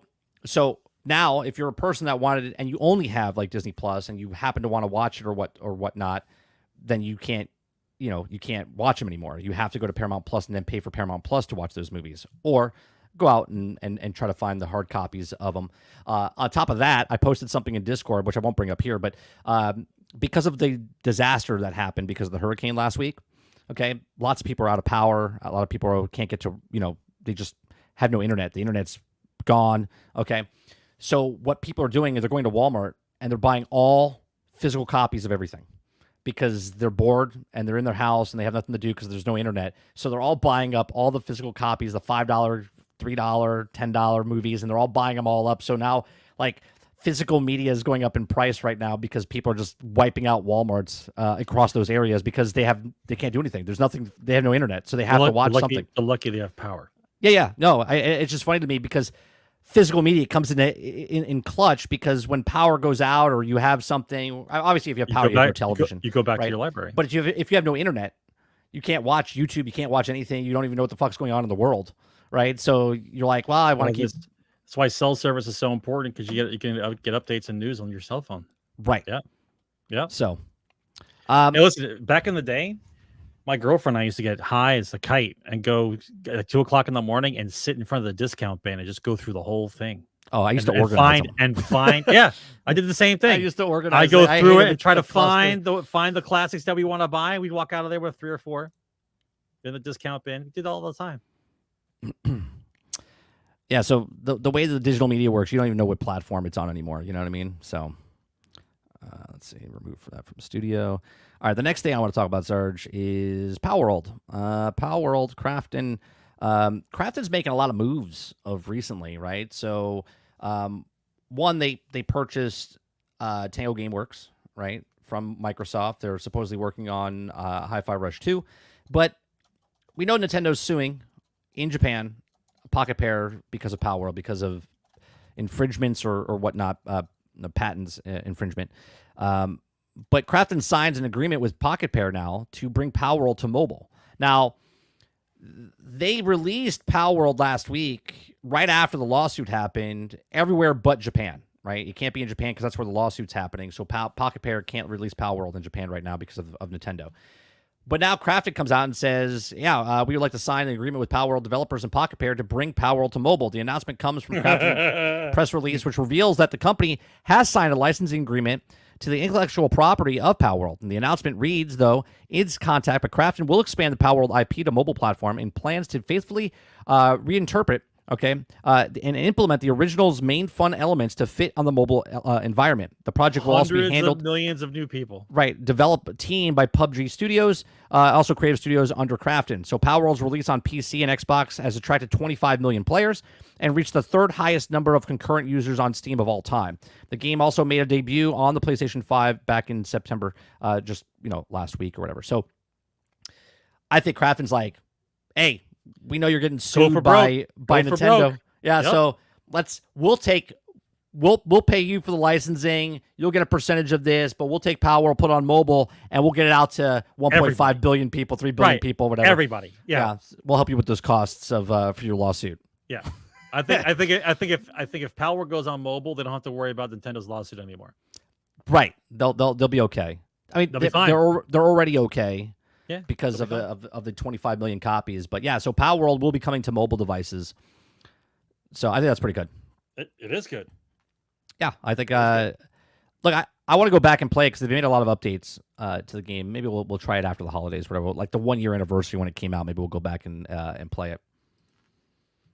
Just a reminder, guys, if you guys want to ask questions, we are marking those. Anyone that has a Q in front of their name, we have a Q&A near the end here that we'll cover. The next story I want to talk about, Sarge, is Microsoft, right? Microsoft is confused. They're confused because they're making too much money. Well, no, they're confused why people are not making games for their platform. Okay. I can't imagine why. Is this an actual story? Yeah, no, it comes from Push Square. It says Microsoft is investigating why devs are prioritizing PlayStation 5 over Xbox. Okay, so we'll solve the problem right now. Everybody put an S in the chat. What's the problem with Microsoft? S in the chat. So my question is, what are they confused by? It's not confusion at all. S is the answer. Look, the reason. Yes, Krabs, the potato. I'm trying to think of a way. Maybe it's coming across wrong. Okay, what they're asking. No, it's not. No. What I'm asking, what Xbox is asking for, right? They're like, hey, developers, right? Even though they're putting it out to the public in the blog post type of thing, they're asking developers, what aren't we doing that you would like us to do so you can make your game over on this platform? Why are you only going on PC, or why aren't you only going on PlayStation, or why are you not coming on our platform at all? And like, how are they confused by this? We all know that it's why. The S, it's the S, right? We all know why it's Game Pass. We all know that a lot of these things, these people are like, well, I want my game to be played, and I want, right? So there's a lot of people that like Game Pass. There's a lot of people that like taking their games and putting them on Game Pass, but obviously there's a lot more that are not coming on to Game Pass, right? Or to Xbox. And they're like, why? What aren't we doing? And they're like, well, one, let's just go with the bare bones minimum. It's not even the S, right? The bare bone minimum is you have 1/3 or 1/2 less of what PlayStation has in the market. So if I'm a company making a video game, right? Why would I make it for the smaller portion? Coding, right, and I'm going to spend time coding. Right. For the smaller portion of the pie, okay, of just consoles. Now, obviously, Xbox has got Game Pass. It's on television sets and dongles and everything else. Refrigerators. All right. Refrigerators and cars and whatever. Okay. But as a developer, especially smaller developers that don't have the manpower and the resources, right? They have to choose one or the other first, right? Most of them are making it for PC, so they're going to go with PC, right? And if they have to pick console, why would they go, oh, I'm going to pick PC and the smaller portion. I'm going to pick the bigger potential portion of what we have going on here plus PC. But that's a sacrifice they were willing to take. Right. So I don't understand the confusion. Right. I think that the guy who wrote this didn't do research at all. I think he just talked to somebody, and some goofball in the office went, I don't know why they don't want to buy us. I don't understand. Well, this is the blog. Well, they're just reporting the blog post. It says on a blog post, Microsoft game developer website highlighted the firm's intentions to learn why Xbox is being skipped over the favor of other platforms. Okay, down here it says there's also been problems in the other areas too. The studio also they're not contacting smaller developers. It's struggled to get communication with Xbox, leading to lengthy delays, similar to the 2D Metrovania Hawk are also bringing their game to PlayStation 5, but skipping Microsoft platform completely, right? Yep. It says Xbox principal users research. Henderson says that he wants to hear from everyone who works on games and help support the game studios because if you can make your life easier, it makes gaming better, right? So they're saying, hey, let us know what you need and we'll make it so you don't have to work as hard and we can all work together. It says mostly interestingly, the scope of research extends to those not making their games for Xbox. If you aren't on Xbox, and we would love to know why, Henderson says. And honestly, if you're using your competitors' products, you'll probably have a better perspective we could learn from, right? So basically he's saying, well, what are they doing over there? Tell us what they're doing over there so we can do it over here. We'll match their offer, right? Like that's basically what they're doing. Well, think of it this way. If I'm a smaller developer and I get on PlayStation, if I do well on PlayStation, then I can ask for more money if I want to go on Game Pass. You know what I mean? Because if they don't know you, and they're trying to give you some kind of deal, you know that the companies are trying to undercut them as they can. That's part of the business model, right? I'm going to try to get you for the lowest number I can. You're trying to get the most money you can, and we work out a deal in the middle. Right. If a company goes to PlayStation first and their game does well, and then Microsoft wants them, then at least the little guy's got the leverage. He's like, well, I sold 15 million copies, right? So this is the kind of deal I want if you want me to go on Game Pass, if I'm going to spend any time at all porting it over to Windows operating system, right? Or the Xbox system, right? It makes sense, right? And the potato, because who wants to work extra hard to divide up the populace because your game won't work properly unless it divided up between two systems, right? Yeah, Altern, this is the company right here. The last song These or are all the game choices that they made willingly, made public struggles to communicate with Xbox. They're like, hey, they're not getting back to us. Yeah. Willingly did this. They chose this. So there's no confusion. Yeah, it's strange. Well, one, it's a whole weird thing because obviously the S and the X were released at the exact same time, and the X was technically supposed to be what the PlayStation 5 Pro is, right? It was supposed to be the S and nothing, right? And then they said, well, let's put the S and X out at the same time, and then they said there is no mid-gen upgrade, right? So obviously, the S has been holding them back for 4 years because if it was just the S, then people would have just made it for the S. But because they're making for the S is hurting the X, right? And it made no sense for the last 4 years. But it is what it is. They made their bed, so they're lying in it now. If you think about it, maybe they had to sit down and they said, well, this is what's going on in the world. And if we're trying to sell a game system, now would be the time to launch them both, right? Because people weren't 100% agreed with getting a game system without the disc at all. Right. So they didn't have this is the difference. They didn't have an S with and without the disc drive. They had the S without the disc drive, and then the X, right, would have been the premium model at the time, right? What they sold it for is the reverse. They said that we're selling the X, but the S is the fallback.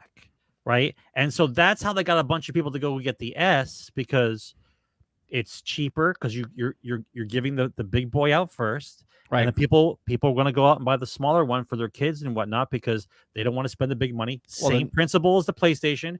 The guys who are going to get the X were going to get the X regardless. Right. But you remember, not hackers, not pirates, you guys. The guys who buy all the systems and sell it for themselves. Scalpers. Thank you. God, my brain is messed up. Sounds like 2 words. Right. So that stuff kind of happened. This is what happened, right?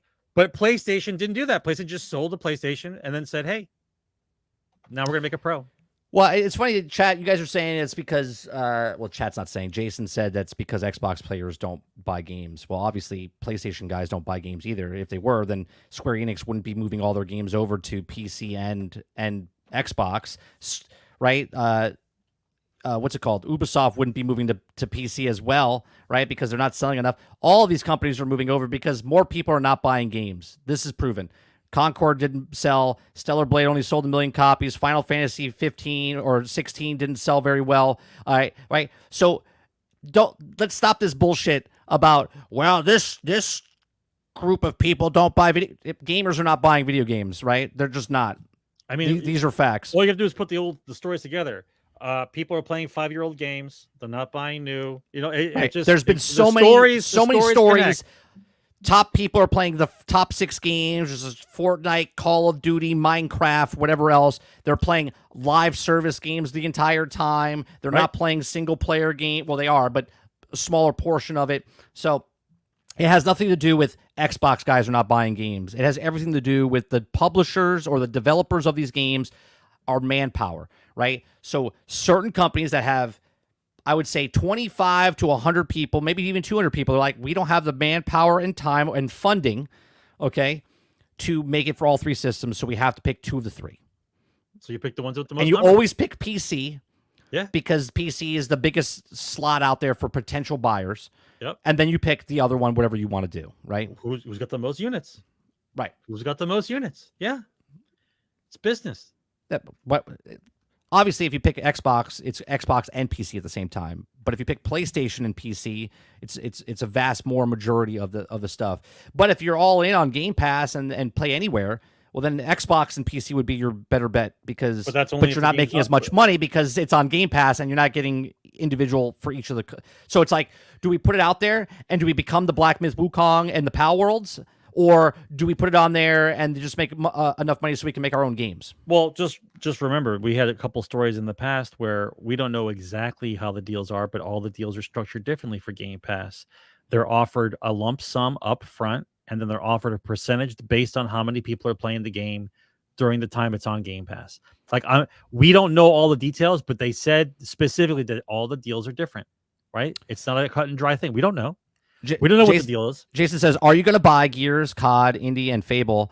No, you have Game Pass. Yeah, but let's be honest. The average person buys 3 to 4 games a year.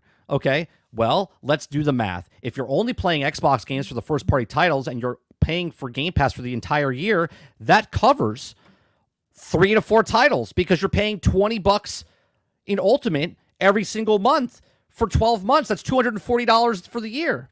Okay. Hello? That's your average gamer. You're paying for those games if you think you're not or whatever. It's a subscription service. So if you're only talking about the first-party title games and you're only a gamer that's only going to buy Xbox to play the first-party title games, then yes, you are paying for those games because those games are on Game Pass Ultimate day and date, and you have to have Ultimate to buy those games and play those games day and date. So yes, like you're paying for them. And the developers are being paid for ahead of time. Xbox is paying for those games to come on. We read an article last week. They spend $1 billion a year to get third-party games. That's not even including their own games that they're putting money into to then get the monthly income coming in, which they make $450 million a month. I'm just waiting for the deals to come out. Like it's publicly known. Like, what is it that they do? I'm sure there's some out there that we haven't caught yet, but like what are they offered? Are they offered like a lump sum and then a little bit in the back end for game? Like they're whatever the deal is for Game Pass, right? Like, because everybody always talks about how it underperformed. So what you're saying is you had a number in your head and you didn't hit the number. And my question is, well, what number do you have in your head? Who doesn't pick the big number for you trying to sell a game? So if I make a game, I'm going to pick a big number. And if I don't hit the number, then I get to say to the public or to the press, well, we were underperformed. So if we make a AAA title and I say, well, we wanted to sell 100 million copies. Well, no one sold 100 million copies of anything yet. Right. But we only sold like 30 million copies, so we underperformed. And that's how it's read. We don't say we sold 30 million copies. We hear that they underperformed, right? And so what is it the number that you want? Right? What number is good enough for you? So what's that number going to be for if you want to be on Game Pass? What cut of the profits am I getting? Like, what is my game supposed to sell? Well, what do you think Microsoft goes, hey, this next AAA title coming up, you want to be on Game Pass? It's like, maybe. Yeah. So what do you think you're going to sell it? Like, how much you think you're going to sell? Like, what kind of question is this? The game isn't out yet, right? Well, we think we're going to sell about maybe 15 to 20 million copies. Oh yeah, 50, 20 million copies. Right? So how about we give you 6 million copies worth, right? We'll give you half now. And if X number of people played over the next year and a half, we'll give you the other half. Or you can roll the dice behind curtain number 1. Like that's how you're doing Game Pass. Like we don't know, but there's got to be some type of deal happening. That's the way it has to happen, right? What are you selling it for? Jason, what you're saying though is absolutely like you're taking a small percentage, right? Let's see. What games did I buy that are not Xbox? I bought Hogwarts Legacy. I bought Jedi Survivor. I bought Diablo before they bought Activision. Okay, before it came onto Game Pass, right? I bought MLB The Show when it came out originally. When it came out, don't tell me that I don't buy third-party games. I bought Gotham Knights. I bought Suicide Squads. Right? There's plenty of games. I bought RoboCop. These are all games that are not on Game Pass, and I bought all of them. Right? And that's not because I'm a content creator. That's because I really wanted these games and I purchased these games. So to say because it's not on Game Pass, no one's going to buy it, third party, and this is why third party companies don't want to go there because you're not going to buy it, is absolutely bullshit. It's bullshit. Okay? Because people buy third party games all the time. All the time. Right? You're taking a small percentage of people, right? Because again, it all comes down to the console wars of Sony ponies and Xbox. Xbox don't buy games. Sony ponies don't buy games. No, they all buy games, okay? But they're niche markets, right? RoboCop didn't sell well because, well, you're selling it to nostalgia of people that were born in the 80s for RoboCop, okay? Was there an earthquake going on, Sarge? Yeah. Yeah. Right? So there's people that are buying third-party games. If you like a game, you're going to buy a game. Hell, Space Marines, people bought it more on Xbox than they did PlayStation because it was running better on the Xbox. Yeah, That's but crazy. Is that the real reason they bought it, though? I don't know, but the point being they bought it on the console, and it's not owned, and it's not on Game Pass, right? So I mean, is it on PlayStation? What's that? Is Space Marine 2 on PlayStation? Yeah, it's on all platforms. Yeah, it's on PlayStation, Xbox, and PC. Yeah, except Nintendo. It's not on Nintendo. Okay. Which will probably come to the next Nintendo. Nintendo whatever. Can't handle it. We all know that. Well, the next Switch 2 could be whatever. Right? Altern asks real fast, 30, curious thing about what it says is all the time, there are AAA game companies that can afford Xbox, indies can't. Right.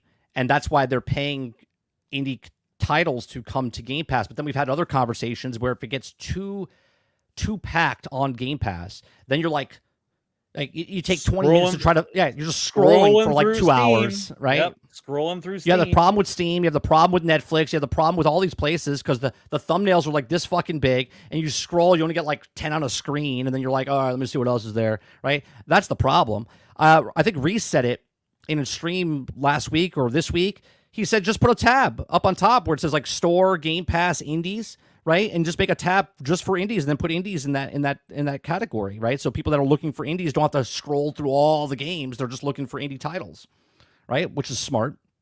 Okay. Let's do this story here because Halo, it has a canceled, where's this one? Canceled Battle Royale. Okay. So canceled Halo Battle Royale details surface online, videos claim. I got to make sure, Sarge, I say it's claimed or rumored because we have people that want to make sure even though I say this all the time, speculation, grain of salt, claimed, rumored. Okay, I just want to make sure. Chat, you heard me, right? It's rumored, claimed, video claim. Okay. So in a video dubbed... Oh, no, it's another claim. It's Yeah, it's claimed. Right. Yeah. Okay. In a video dubbed exclusive report, one creator reported has broken down a series claiming that details about the project Tatanka, which was the code name for the Halo Battle Royale game, okay, was failed Halo Battle Royale title. It was claimed that Tatanka was also canceled in 2023 because of the desired focus on the next main Halo game and because the Battle Royale genre was wavering, right? And we were talking about this months ago. We were like, I don't want a Battle Royale in all these other games, right? Like, I don't buy Halo or play Halo for Battle Royale. I don't play Battlefield.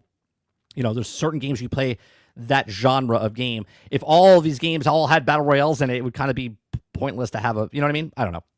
So it says what might have been. Many fans were excited about the prospect of the Halo Battle Royale title, including some prolific streamers with the first-person shooter. Unfortunately, all the signs point to 343 Industries having canceled the project, capping it to work of bigger and better things for the series. Okay, in January, it was claimed that 343 Industries was heading an entirely different way for the next Halo title, starting from scratch. Right? Remember, they wanted to make Halo Infinite 10 years, 10-year plan for Halo Infinite, and now they're like, we're abandoning Halo Infinite. We're working on the next game.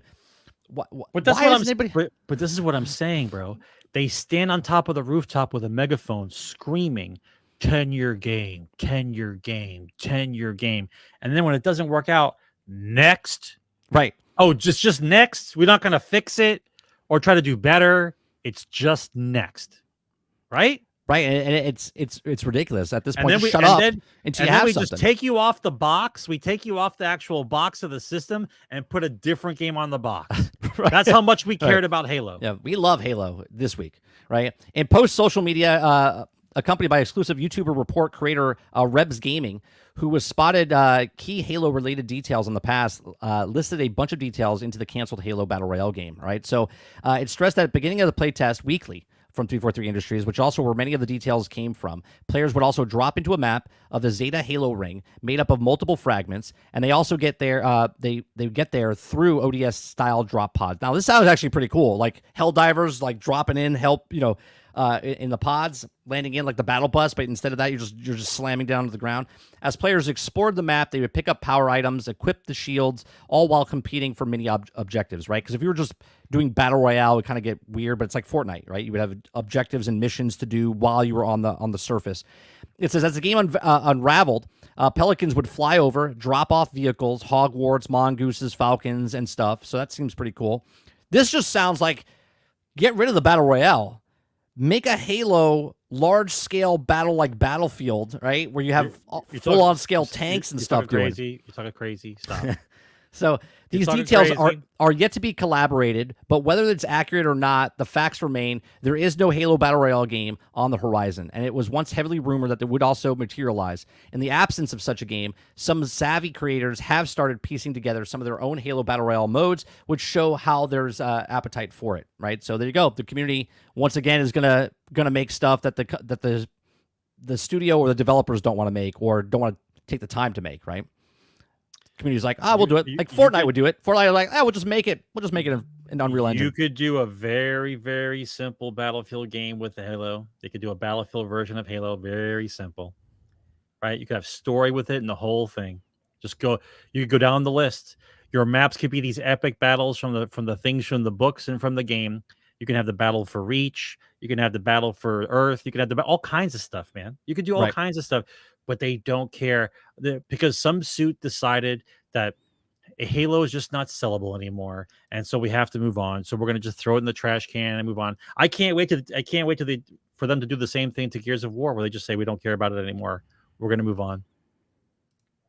The last story before we do questions Q&A, okay, is I thought this made me chuckle. Okay, Cyberpunk 2077 engine lead says some of the legendary launch bugs happened because the alternative, which was even worse, right? Either you show a T-pose or a hard crash. It preferred not to hard crash, right? That's your bar. That's your bar. Right. That's how we make video games. We talk about buggy, unfinished games all the time. T-pose or hard crash. We got to release it. So let's just go with the T-pose and release that bad boy. Right. You get this? Or you crash, and they're like, we'll just put the T-poses in. Both both are unfinished games. Bro, both are unfinished games. But we can't sell something if it crashes. We can sell something if they T-pose. right? Is that basically how it works? I mean, look at it goes into this, right? There's a list of Star Wars patch notes that just came out, right? So Cyberpunk saying, "Oh well, it was much worse if we game hard crash." You still released a game that was extremely broke, extremely buggy. Okay, and of course, someone will be coming in the chat and being like, "Well, I had no problems. I had a good time." Yeah, let's just put the emote in there now. Hang on. Right. Before anyone even says But anything, we'll just put it in there now. The fact that they're like, well, it was either T-pose or hard crash, and think about that. Now, take this quote. Now, obviously, Todd didn't say this, but Todd would have been like 16 times the detail. Now, it was much worse. We released the game as it is, but it was much worse. It was either this or that, right? It's still fucking broke. Okay. Now, Outlaws came out just a couple of weeks ago, month ago. The rumor is, Sarge, did you hear what I said? The rumor is that it only sold what's rumor? Okay, 1 million copies. What? Okay. Outlaws. Okay, 1 million copies. You sure? That's what they said. It's a rumor. Now, this is why they also delayed AC Shadows, because of the sales that were happening, because they were expecting a lot more sales. Yeah, okay. They were projecting 8 million by March. Yeah. Okay, and they turned it down to 5 million. And then since they said the 5 million, I'm assuming because they only have rumored 1 million sales, that 5 million is going to go down to 3. So basically, they underperformed before the game even came out. Correct, underperformed. Yeah, they're underperforming. But the problem with this is that look at this Star Wars Outlaws update. Okay, look at this list. This is a month after the game now. This is a month after the game came out. Okay, now the patch is only it's 3.8 gigs on PlayStation, 4.71 gigabytes on Xbox, and 5.6 gigs on PC. Okay, but just notable changes. Look, they have these things. They have a full patch notes here. Okay, so general gameplay. Look at all these. Okay, look, this is just general fixes of a game. Remember, there was nothing wrong with this game, Sarge. Everything about this game was in it was fine. Perfect condition. I was having fun. It was fantastic, right? Even though I said there's a lot of problems with this game, I enjoyed it, but I could tell you that this game was needed another 6 to 8 months in the right. So we're 1 month in now. We're 1 month in, and these are the changes they've done. These are the changes. Got it. Just in the first month. Okay. There's the UI HUD setting changes. Yeah. Right. There's the graphic changes. Yeah. Okay. There's the audio. This list is pretty long. Go ahead. Changes. Right. There's the cinematic changes, and the camera changes, and the worlds and fauna and flora changes, and Sabak, the card game, they made changes and fixes inside the game there. They fixed the photo mode, right? The accessibility of all the other things that are in there. And then here's the miscellaneous stuff, right? Here's the fixes they did for the main side quests for the Canto Bite, right? Right, for missions. Here's Tashara for missions there. Only one hot fix for Tatooine. Akiva, right? This is all... So here's my question. If you could have fixed all this in the hot patch a month after the game release, don't you think you want to hang on to the game for like maybe a month or two and just do the fixes before you release the game?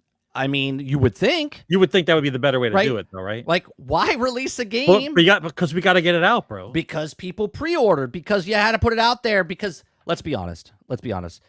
They could say 1 million people bought it, but they don't tell you how many people. I'm not on that. I'm not on that stat. I paid $18.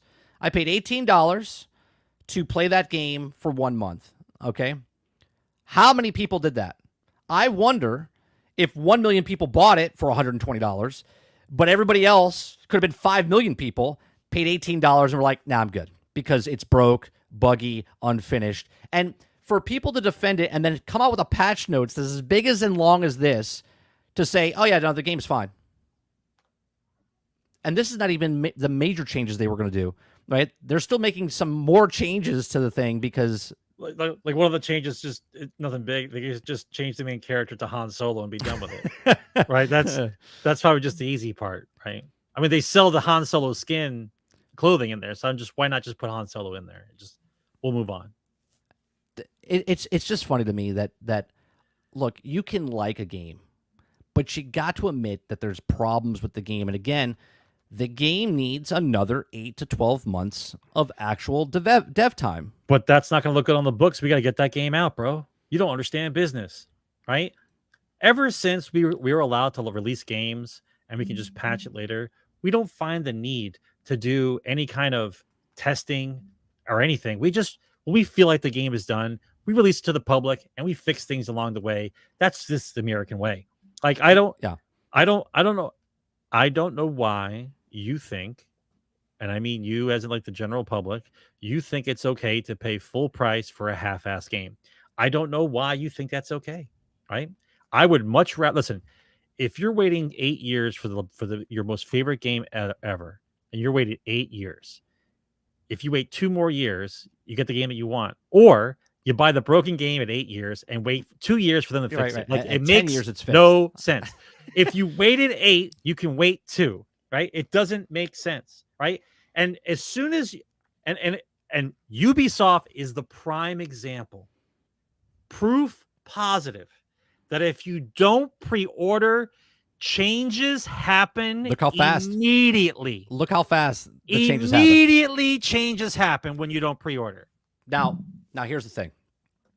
AC Shadows is getting delayed to February.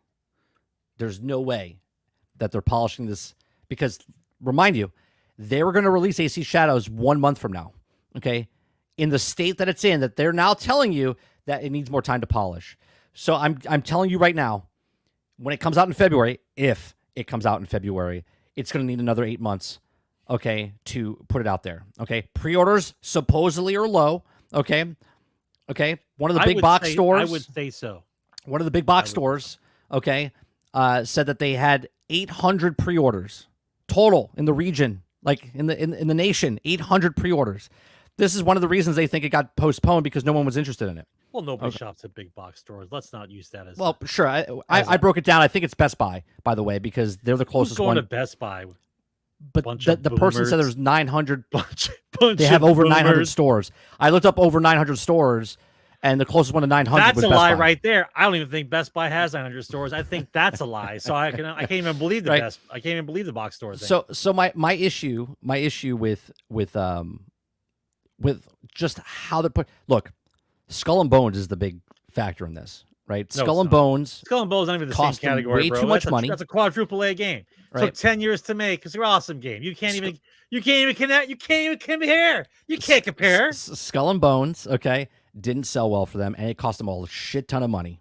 Okay, Outlaws didn't sell very well for them. Even Prince of Persia, which people like. Prince of Persia, people like Prince of Persia, but it didn't sell very well. Okay, it just Ubisoft is struggling big time, and now they push this game back. And I'm telling you right now, AC Shadows, just take Cyberpunk's word for it, even though they're a completely different company. T-poses are better than game crashes. Star Wars launched their game with all these problems, right? Assassin's Creed still has problems, and they pushed it to February, and it still will have problems. It's going to be the same. It's going to be the same. Stop pre-ordering games. You stop pre-ordering games, things get pushed back. Right. Things happen. Things get pushed back. Okay. So, all right. Let's go to some Q&A here. We have an intro, Sarge, for Q&A.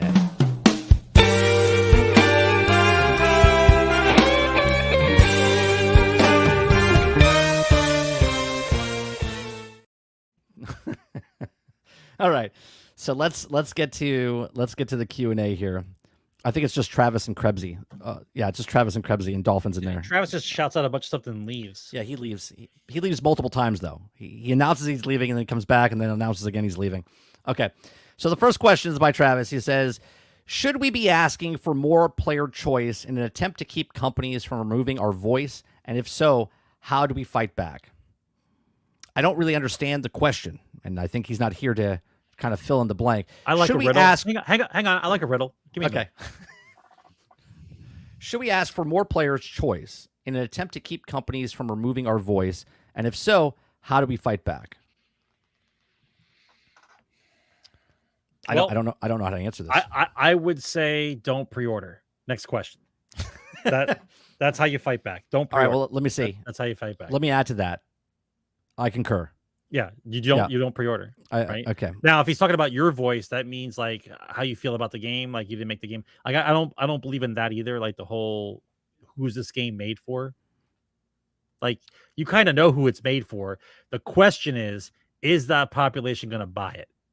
Right? Right. So when people say, who's this game made for? What they're really saying is, I know who this game's made for, and it ain't me. Like, that's what they're really saying. Next question. All right, give me a second, because we have more questions coming in. Altern's got a question, so we'll put that. We'll add that to the list. Travis, a second question is: do you think the problem with Anthem was they didn't put an effort into it, or was it flawed idea at its core? That question already been answered. Next question. Yeah, what the developers didn't even know what they were making. They didn't even know what they were making. Until they showed a year out before they were making the game was supposed to release. They showed it at E3 and said, "Well, fuck, that looks cool. Why don't we make that game?" Right? They didn't even know. So they had no idea what they were making for 7 years. Yeah. Next question. Krebsy says, how long do you think the Diddler's case will take to get through to everyone? I don't believe he'll make it to trial, is all I'll say. Yeah, that's all I'm going to say, because when they announce names, when they're like, we're going to announce the names tomorrow, done. The list will not come out. You're talking about an entire population, like the entire population of California, probably half the Eastern Seaboard. Like you're not going to. This will be the most amazing content ever if this goes to trial.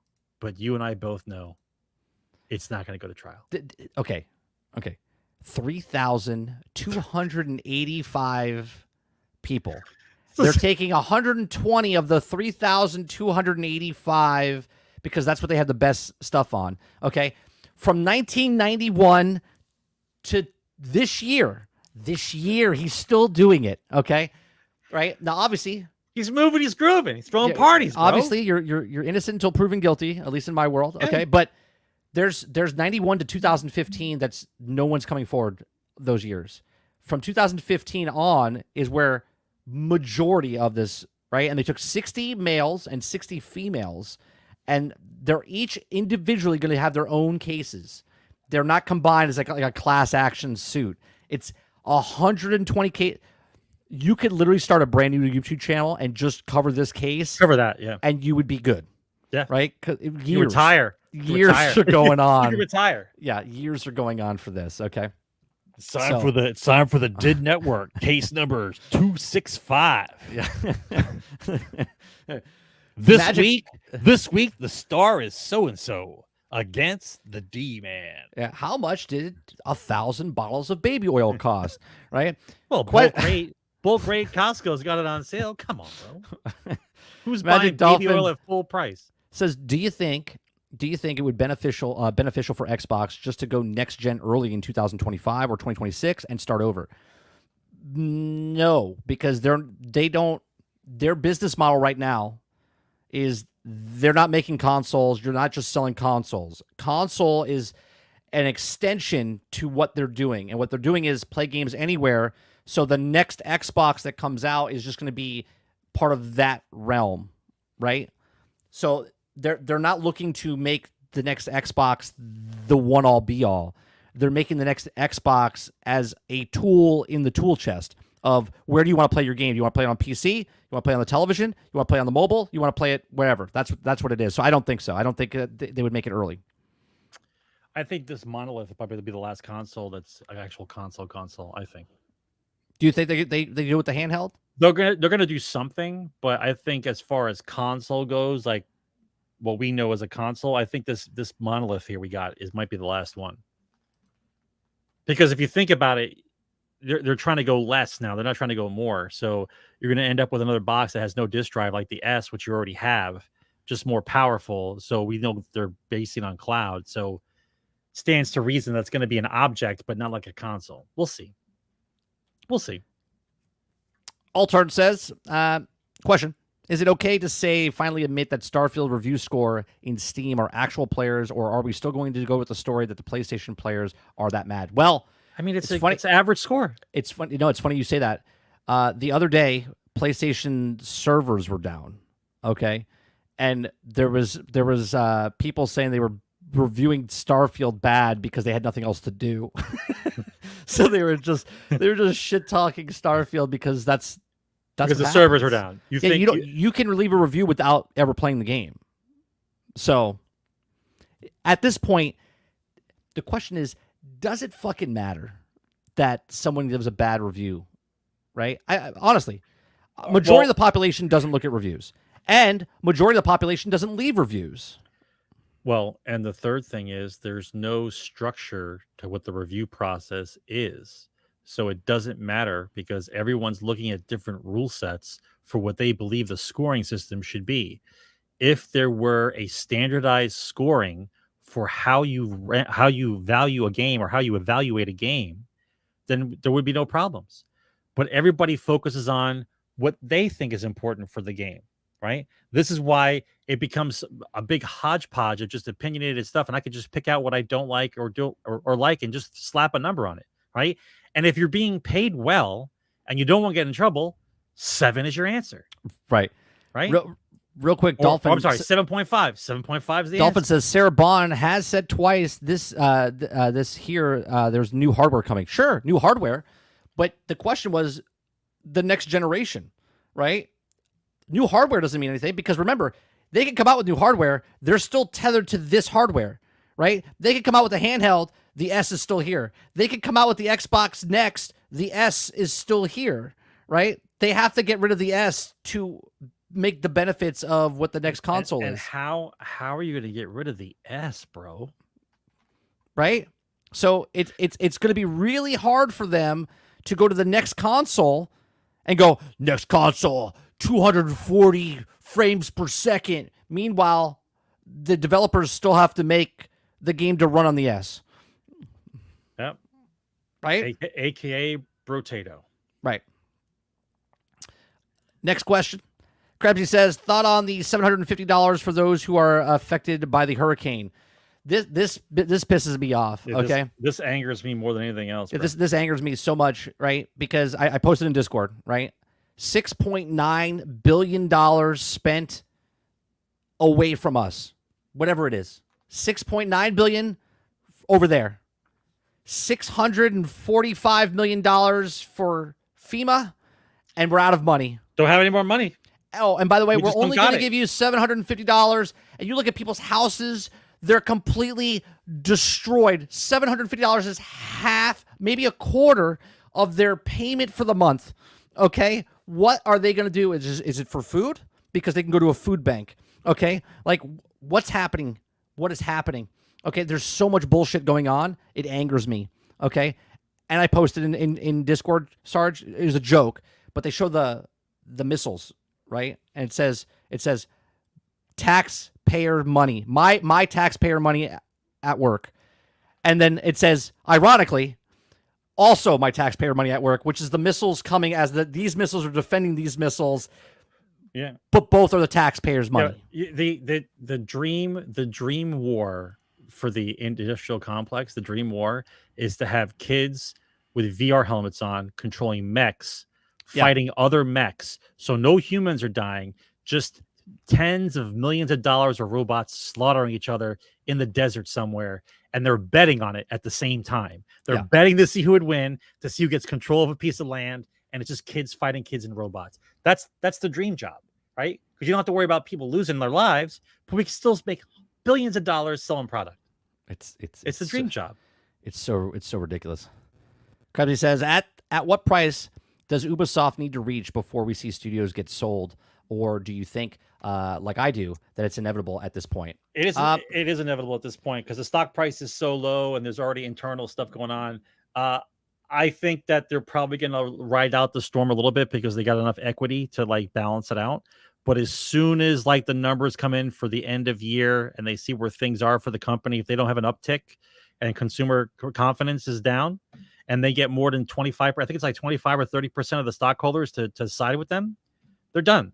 They're probably, I think the initial thing that's going to happen is they're going to sell off IP. And then when they realize that that's not going to actually work, then they're probably going to go tits up. Yeah. I think they sell IPs first before they sell the company. Yeah. That sounds more feasible. The end game though is the company's going to be sold off regardless. It needs to do a whole 180. Like, and not just, we're not talking about Shadows. We're talking about like the next 3 games have to be good. Like they have to sell. So postponing this tragedy it's for 3 months and you think it's going to be the golden child. I don't know what you guys think is going to happen. The magic behind the curtain, but we'll see. Krebsy's next thing is, do you think COVID bought Ubisoft extra time that what happening right now with them to have happened 3 to 4 years ago without COVID? The answer to that is a resounding yes, but that's not just for Ubisoft. That's for everybody, because everybody got an uptick because somehow the meeting of the minds, all the suits got together and says they're going to be in their house forever. Right? We should hire 10,000 more people and make a buttload of games because they're going to be trapped in their house forever. Right. Yeah. And so like that was the mentality. So everybody got a reprieve. Everybody hired a bunch of people, made a bunch of games. We all know that the games take a long time to make. They don't all make it in the same time period. It was only 2 years. They have to make a 3 or 5 year game. So all those games that were being worked on at that time are now coming out. Right. And we see the state of all of them. So I don't know. They all got a reprieve. They all did. Well, I've said this in multiple streams and stuff. I said that the games that were working that time were delayed by 2 years. Everything was, even Xbox, all Xbox titles. That's why stuff wasn't coming out. Everything got delayed 2 years, right? So I think not only for Ubisoft, I think it's for everybody. I don't know if it's saved, but it pushed. That's why as consumers we had shit in this generation of games, right? This generation of games, everything, we got lump sum last year from all the stuff that was happening the year, the prior years before, because nothing was coming out, right? What came out during COVID? Animal Crossing on Nintendo. That was like the biggest thing, right? Animal Crossing is what, and it was the biggest thing. Yeah, no, but I'm saying there wasn't a lot of games that came out. There were games, don't get me wrong, but there wasn't a lot of games that came out. So yeah, I think it helped them, I guess, but whatever. Altern says, do you think even if ever fixed up Outlaws, this game's still worth it? Eventually. Eventually. I said it's worth the $18. I said if you're a big Star Wars fan, I said it's worth the full price. If you're a Star Wars fan, nothing I say to you will ruin it for you because you're gonna like it regardless because you are a Star Wars fan, right? But if you're a person that's looking for a game I wouldn't touch it. I wouldn't touch it until they fix it. And so if it's a year from now, 2 years from now, and they stop supporting it, well, that'll be the best the game has been up until the point it's been released, because that means they put all the stuff that they could fix in the game and it's in a better state than it was when it came out, right? So I would say, yeah, it will still be worth it 2 years from now when they stop updating it and they stop putting stuff in the game and they stop supporting it. And it's discounted. And you can play it. It's a lower the sad price. The sad part for Star Wars is I don't think we're ever going to get a KOTOR remake. I don't think we're going to get it. Right, and I'm holding my breath for Eclipse. Is that what it was? The Star Wars Eclipse, that little thing that they showed us, the little teaser. Oh, from the same people that made was it Detroit Become Detroit? No, it wasn't Detroit Become Human, was it? Yeah, it's the same people. Quantum Dream, is that who's making it? Eclipse, making Star Wars Eclipse. Quantum Dream. I would like to see a KOTOR remake, but I don't think we're ever going to get it. And then because Star Wars brand is so damaged, I don't know about this. I don't know about this Eclipse thing. I mean, the KOTOR timeline is so far. I mean, not the timeline. The spacing between when KOTOR released and now is so far that kids who like Star Wars right now, you can't even get them to play KOTOR because it's too far back for them to understand why would we like this game. You know what I mean? Like, we played it when it was in its heyday, and we know what it was and what it meant for Star Wars at that time. Now you can't get people to play that. I'm not even sure a remastered version would actually work. I think all they would do is improve the graphics, but the game would play the same. And I'm not sure people of today could tolerate that. You know what I mean? Yeah. Is the KOTOR though, like they said they were working on it, then they said they weren't working on it. I know Saber still Saber was making it. Even if it comes out, is it a remaster? Is it a remake? Are they just upping it like they did for Classic? Or is it coming out as a brand new, like up-to-date stuff? I mean, think about it. I was mad when they said they were going to change the writing. So, well, it's turn-based. It's not turn-based, but it's combat. You can pause it and decide what you want to do and let the play the game real time if you want. The story was good, but I just think that the game mechanics is just dated for today's gamer. Like those of us who played it, we love it. But like, I don't know if a remake of that game would actually sell well, especially in this climate of Star Wars. You know what I mean? Right. Like, because the ones who played it, and the ones who haven't, I don't think want to. Just because of the graphics are prettier. Right? Now, Eclipse might have a better chance than KOTOR, but I don't think we're gonna see it. I don't think we're gonna see KOTOR. And Eclipse is 50. To me, Eclipse is a 50-50. Right? Yeah, that's how damaged the Star Wars brand is. I've enjoyed the Star Wars games that have come out, though. I'll be honest. Like Survivor, Jedi Fallen Order, Outlaws. I think the only one I didn't play the story mission. Actually, my son's playing through it. Is Star Wars Squadrons. He's actually playing through the story mission of that. Is he? So I might go back and play it. He says it's pretty good. So, but he doesn't know anything really about that. That's right. In-depth of Star Wars. If nothing else, it'll teach him hand-eye coordination, because that game plays like what was that game from back? Well, he says he likes the Starfighter Assault better in Battlefront. Yeah. I think Squadrons plays like Wing Commander. Yeah. Well, yeah, Wing Commander, TIE Fighter, yeah, old school. Wing Commander, because you could, the way you start and stop your ship and that kind of thing, that it's like Wing Commander. All right, the last question we got tonight is Altern says, "Will bringing Concord to Xbox will attract more people to the platform?" That's a troll. Yeah, it's a troll. That's a troll question. Absolutely, Altern. Yeah, troll. that would absolutely not bring more people to what platform? It didn't even bring more people to PlayStation. Fuck it, that's a troll. I mean,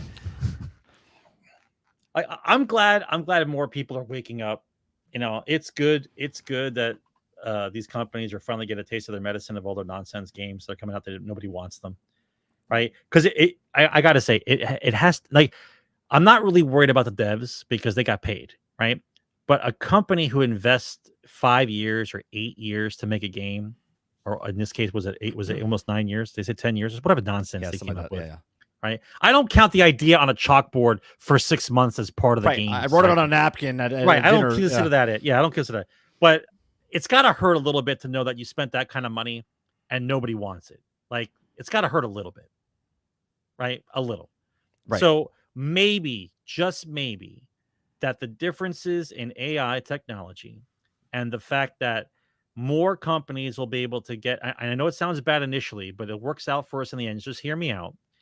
If AI becomes more common and they're able to cut down the cost of the game, and that means studios don't have to be as big, and a smaller studio can do the same work as a larger studio in the same amount of time, then that means we get more companies trying to make more games, which means more competition, which is better for us. So in the long run, it should work out. Yes, initially you're gonna have 300 or 400 people, development teams, who, if AI starts to be integrated, that they start going down to 200 or 300 people or less, like, that's going to happen. But that doesn't mean that there's not going to be more companies doing it, because it's cheaper to do it. But right, that's my little positivity for the end, instead of me going off the rails with a shotgun. Well, I want to ask you one more thing, because this morning's show, I showed off some of that AI channel with Star Wars and Jurassic Park and Harry Potter. What'd you think of that? I think we're in trouble. I think we're in trouble. I got hit with a couple of the songs. The songs got hit. Why? They're not real songs. Apparently, the music part, the riffs. Yeah, the riffs got me. Yeah. But the music itself didn't. It's not. Listen, I got news for you. People use riffs all the time. Yeah, I know. But in different songs. So. I thought, when I was watching the redneck Star Wars, I was like, if somebody, speaking of the guy that took the story from, or Bungie stole that guy's story, if you just take the Star Wars story and make it in just our world as rednecks, it could work. It could work. Oh, that would definitely be a Amazon Prime show. Oh yeah, it would be. What scared me the worst is I'm looking at that, and those people aren't real at all. They're just not real. And it didn't click for me that they weren't real at all until I saw the Yoda character, and then I went, right, AI made the Yoda character, but that means the rest of those people are not real. No, they're not. Yeah, they're real, but they're based off of other people. Like, so if you're watching, Obi-Wan was Cranston from Breaking Bad. Like you can see it in his face and stuff like that. No, I get it. But what I'm saying is the computer's just basing pieces of people's faces and putting together to and make morphing it together. Yeah. Right. So those people aren't real at all. And it's a little scary to think what we're going to see. And remember, every time we talk about it, this is the worst it's going to be. The worst it's going to be. Right. This is the worst it's going to be. Yeah. I like the ones he did. There was one that I didn't show this morning. He did the Jetsons, but it was a live action Jetsons. And I was like, man, like I could totally see like someone doing this and making like shows, and it would be totally original, even though it's based off the Jetsons or whatever, but it's done with the AI type of stuff. Yeah, all that stuff you showed today was freaking me out a little bit. I thought it was great. It's humorous. You'll go down the rabbit hole. But I'm factoring out all the uses of it. It's a little scary. Yeah, the Harry Potter one was fantastic as well. Is this? Oh, you know what I wanted to do? I wanted to show you something, but I guess I don't have it pulled up. But there's this.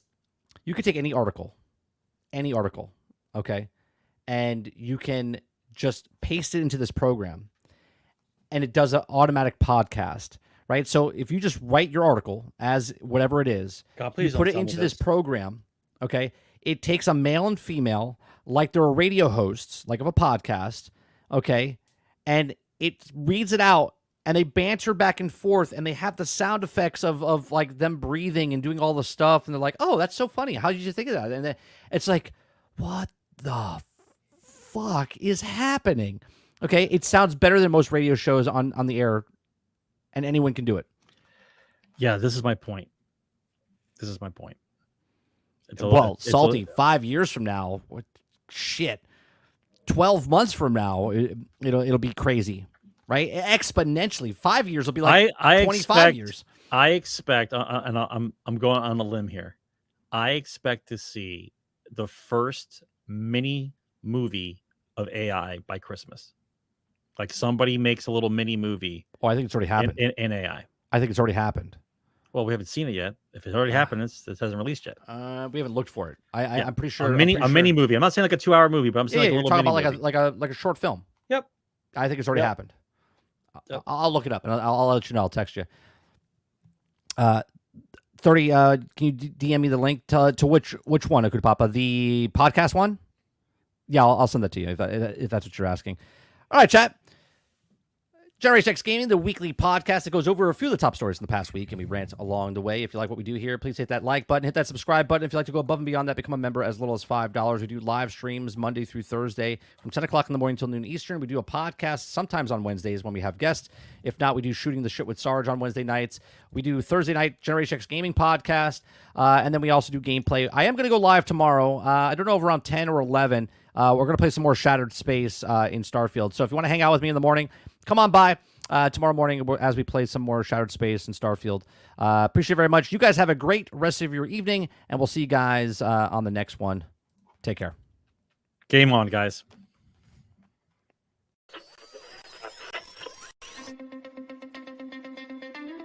They're two brothers and gamers that have been playing games since the early 1980s. Combined, they have over 65 years experience. Join them each week as they discuss and rant about gaming and entertainment news. This is Generation X Gaming.